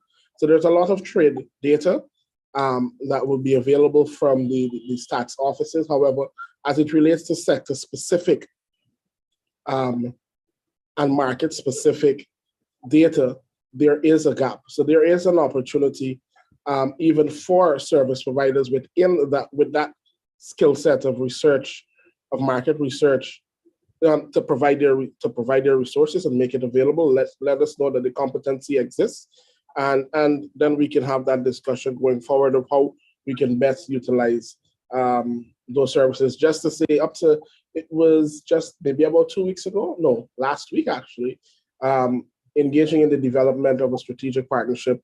One of the key things that I always envision, we can't manage what we don't measure, and I don't invite anyone to invest their dollars without first understanding the nuances of the market that they're getting into, and not just from an economic or a commercial standpoint, but from other factors that influence consumer behavior. So understanding this, right, gives us or would address your question that yes, there is a need for this service. There's currently resources dedicated to providing this insight.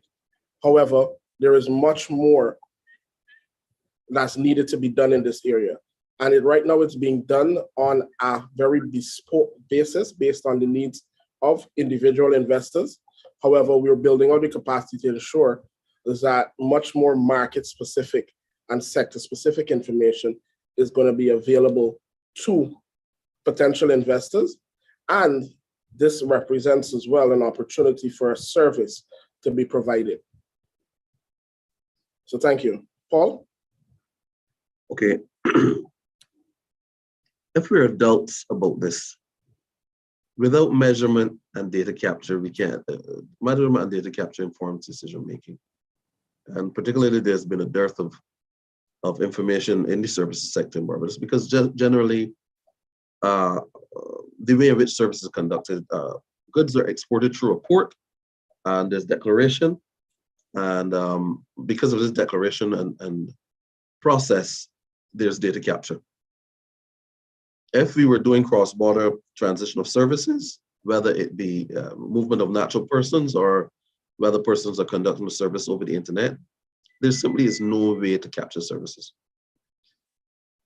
So there's no way to measure, and there's no way to know that you're successful, and there's no way to influence programming or policy at the government level.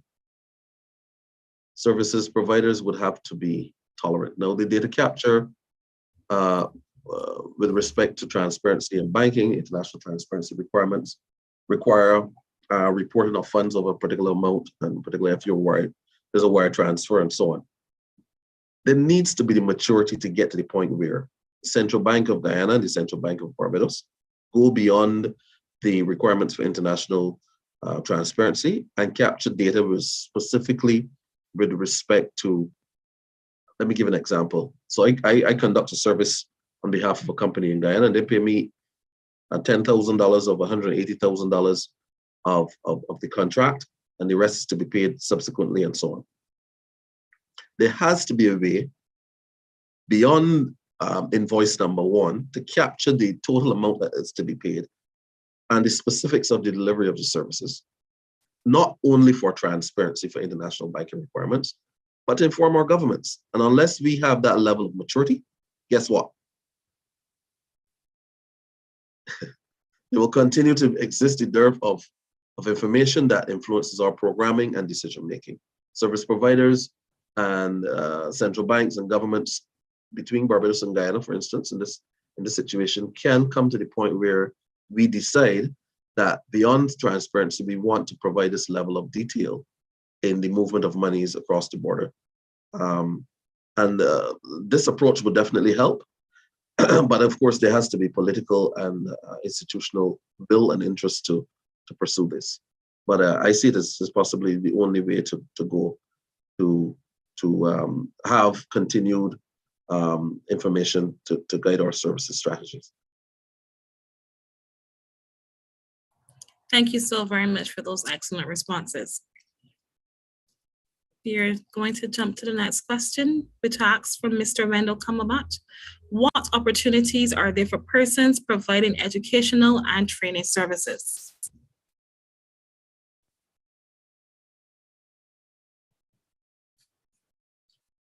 Can you go over that question for me, Alicia? Sure. Mr. Kamabat is asking, what are the opportunities that exist for persons who are providing educational and training services? No, I believe a bit more context would be required there.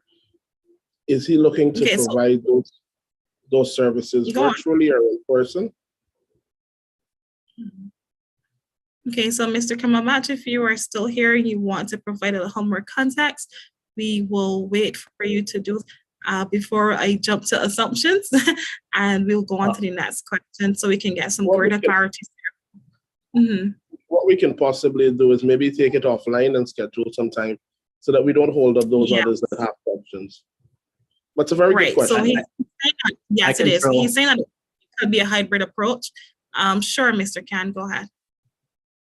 Yes, the part of the opportunity exists is going to be training, and online training. As Guyana moves to the single window approach with all these various agencies, we have set at least, I think, 17 agencies within the ministry. GRA, our customs department, they are the first moving to the single window. More and more, as the ministry is moving to single window, businesses are going to have to conform to certain things. So there's going to be a lot of online training to bring companies up to speed. Also, companies are going to be doing a lot of training remotely to get certificates, whether you're in the agriculture, forestry, construction sectors. There's a lot of capacity building that could be done online. Most recently, I think is Coursera signed an agreement with companies or agencies in Guyana to offer their platform for services. But there are many other similar types of organizations, online learning, that you can find in Guyana, around the world, that you can apply to the universities, you can apply to businesses, you can apply to government to be able to do capacity training. And COVID has taught us a greater lesson to see how much we can do online. So tremendous opportunities there. What I would like to suggest from the person who asked the question is to let us know where your areas of strengths are in terms of what platform that you may have and how we can provide those to our members within our organization and beyond. Thank you. Thank you so very much. So, and thank you all. Thank you, Mr. Kamamach, for that good question. And we'll be happy to engage you further on exploring what the opportunities are for facilitating training services after this discussion. So thank you so very much for that question. Ms. Denise Sobers makes a comment and she asks the question, and it reads, one of the biggest challenges with all the discussion has been the great lack of proper transportation methods of import and exports to and from Guyana. Shipping companies have shown that their interest is in their bottom line and not the future of the industry. What are the options you have in place to make transportation more viable for those wanting to do business in Guyana? I will touch on this one as well.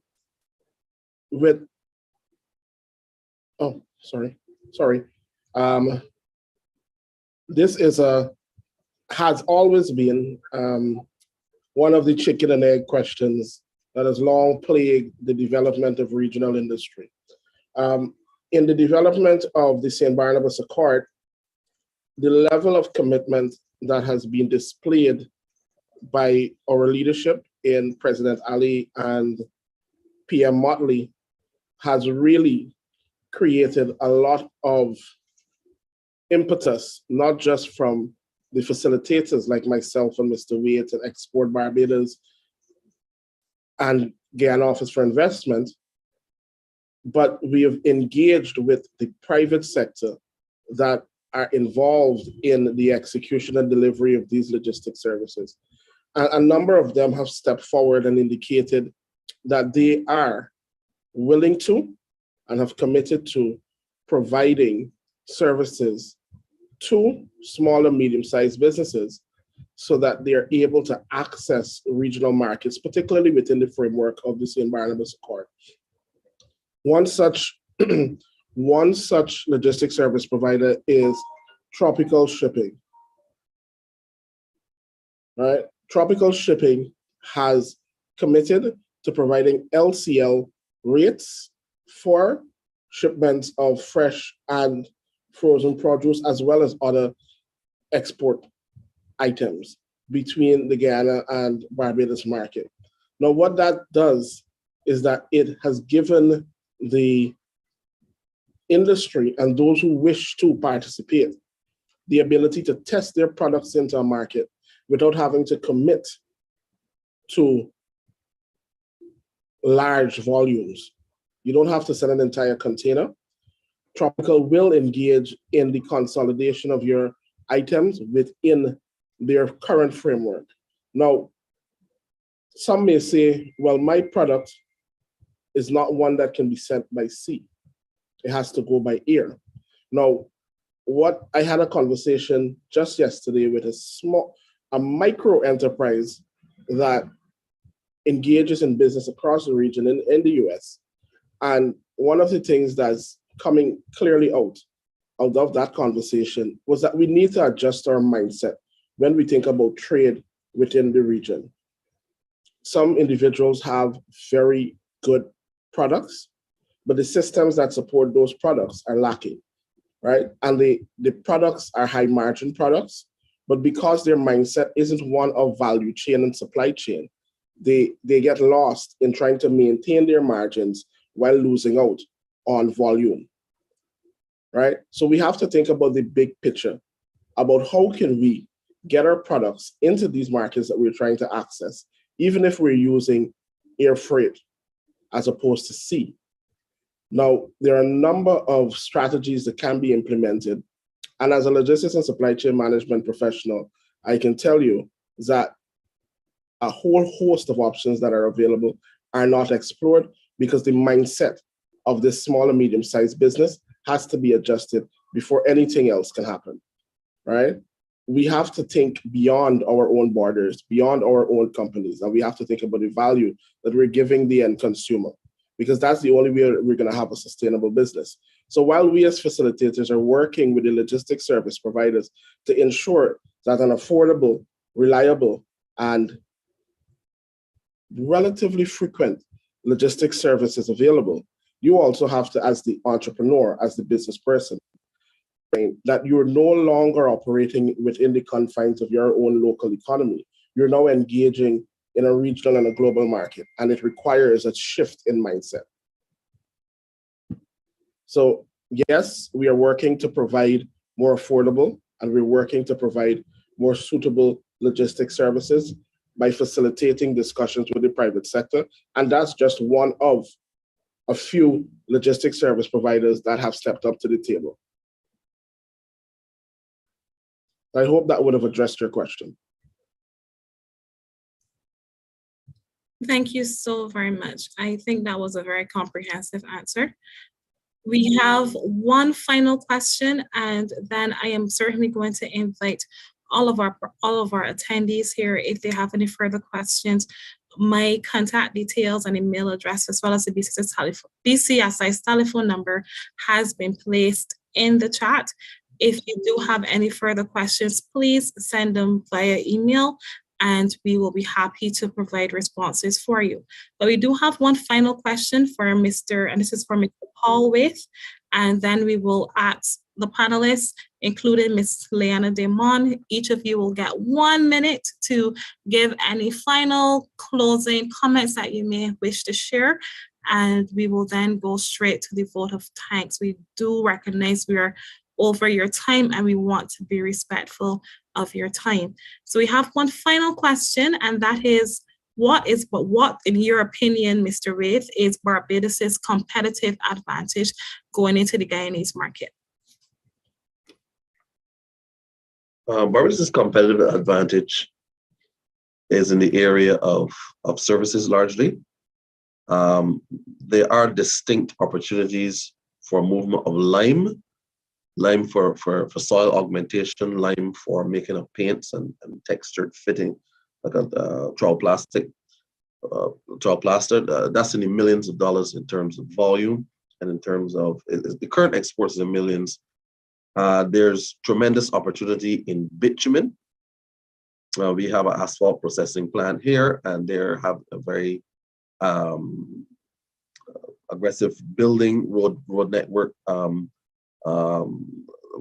both currently and as well as projected. So there's immediate opportunity there for those two products. Of course, those two products only represent maybe 2 or 3 companies.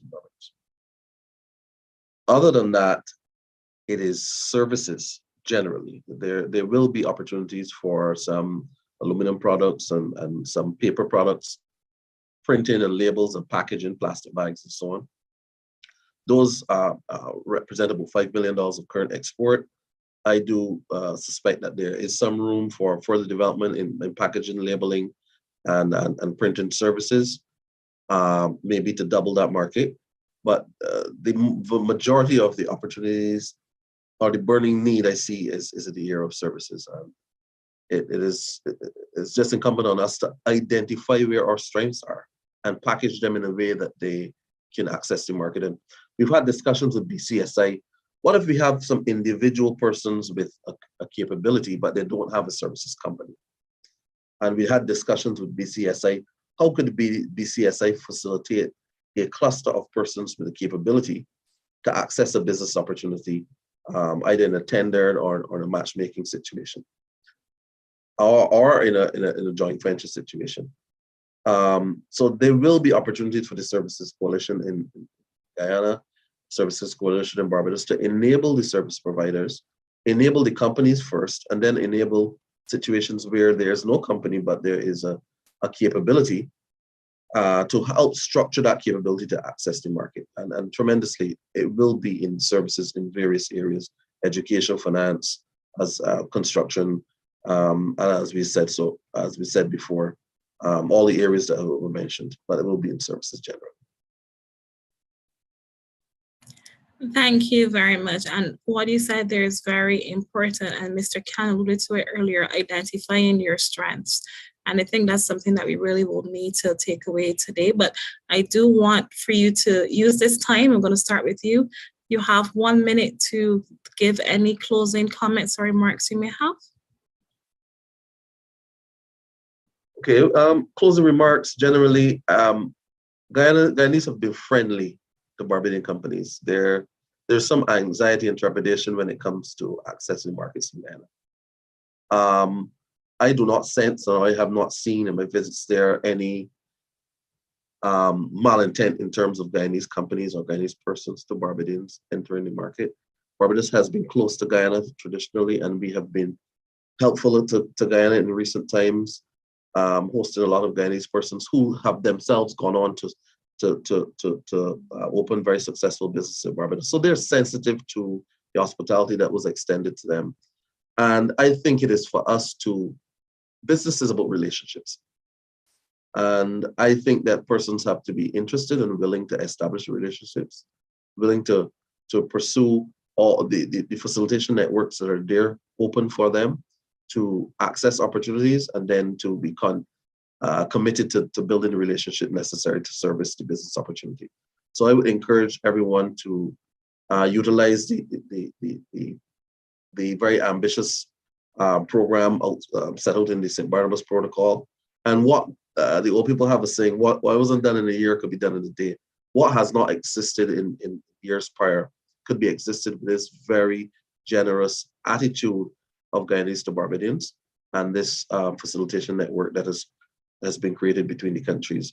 And I want to encourage you to utilize this opportunity. And as President Khan, as President Ali, said in a recent interview, 2023 is too late.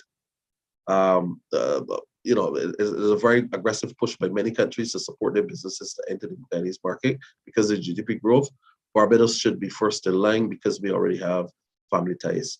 So I want to encourage you to be very timely in your decision to pursue the Guyanese market.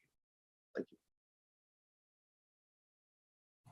Thank you. Very well said. Thank you. Mr. Amin? I would support what Paul just said.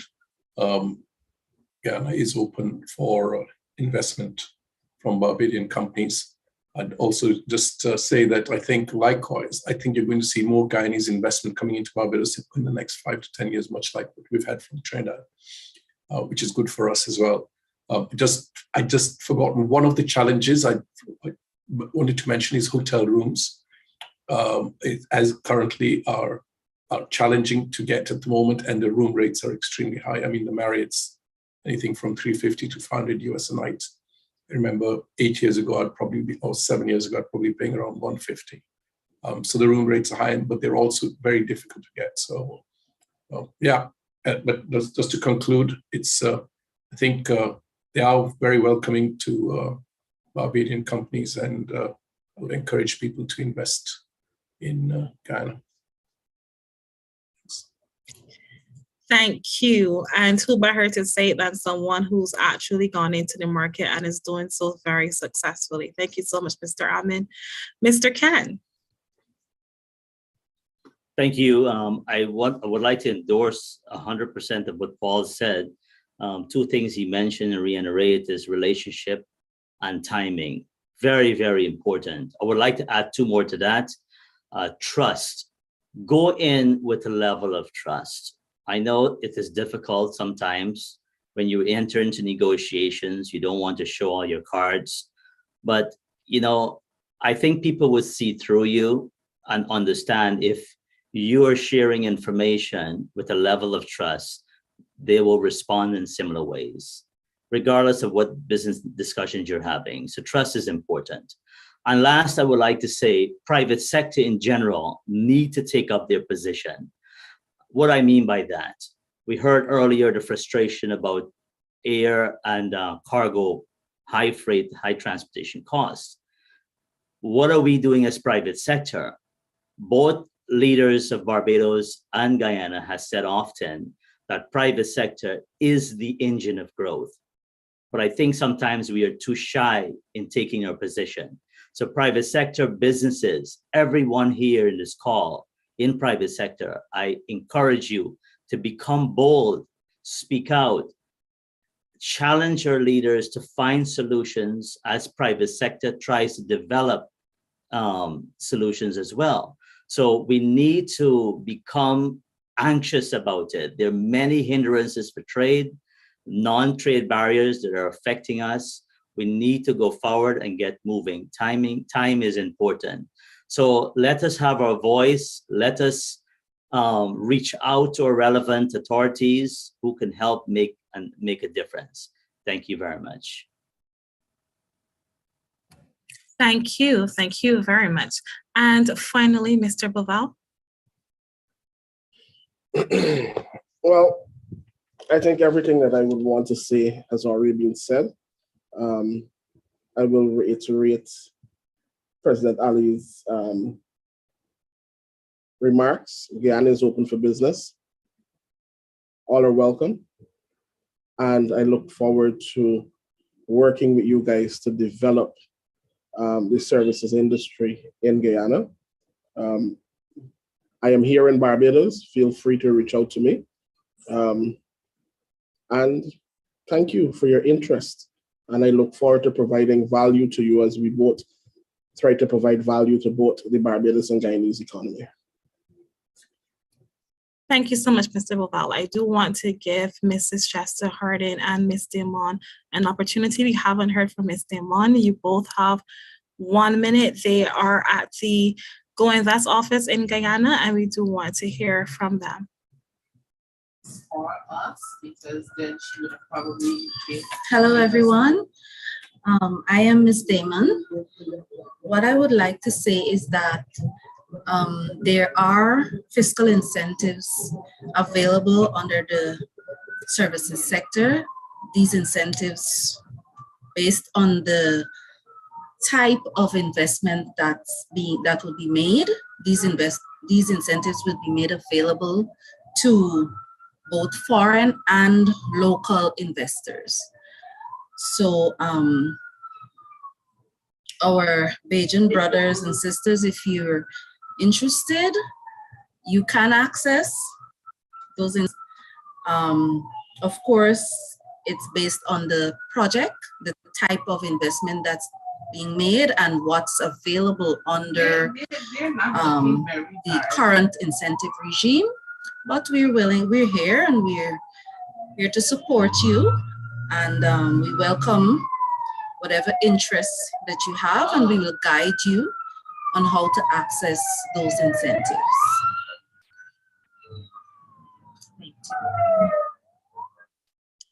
Thank you so very much for sharing that very useful bit of information.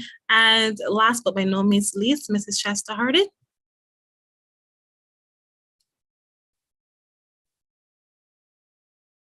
Indicated that she's unable to speak at this time because she's in a call with the CEO. Okay, sure. Well, we heard from her earlier, and we certainly want to thank her for her earlier intervention. And I know time has been far spent, and we certainly thank you all for your contributions. But to do a proper thank you is the board secretary at the BCSI, Mr. Jamal Slocum. He will be delivering our vote of thanks at this time.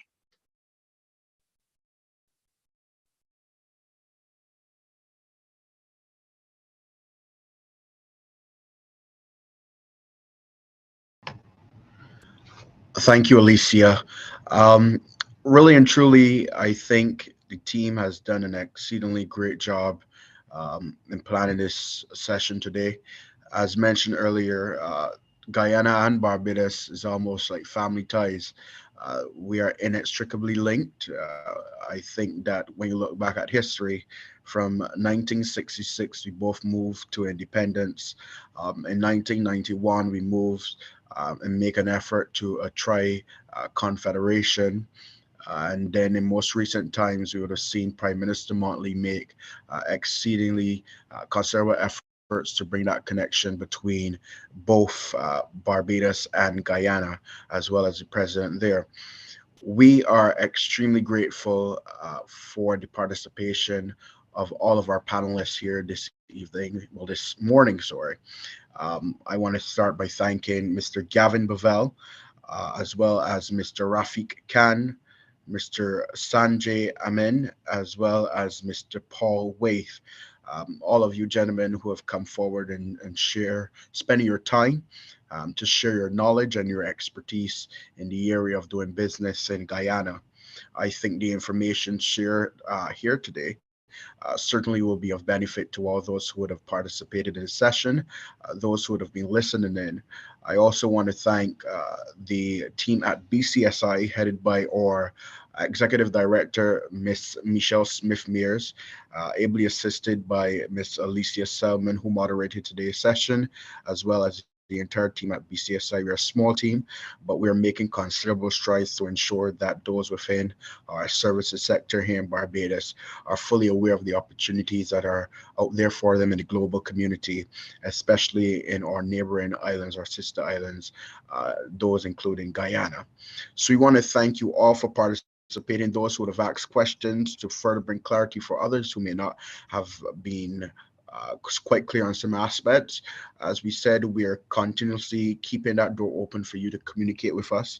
So feel free to reach out. The BCSI is here for you and here to support you in any initiative and an effort to communicate and directly do business in Guyana or any of the other islands or any place in the global community. So thank you so very much, everyone, for participating today. On behalf of the president, Mr. Paul Clark, and the entire board of management of the Barbados Coalition of Service Industries, we would like to thank you. Have a wonderful evening.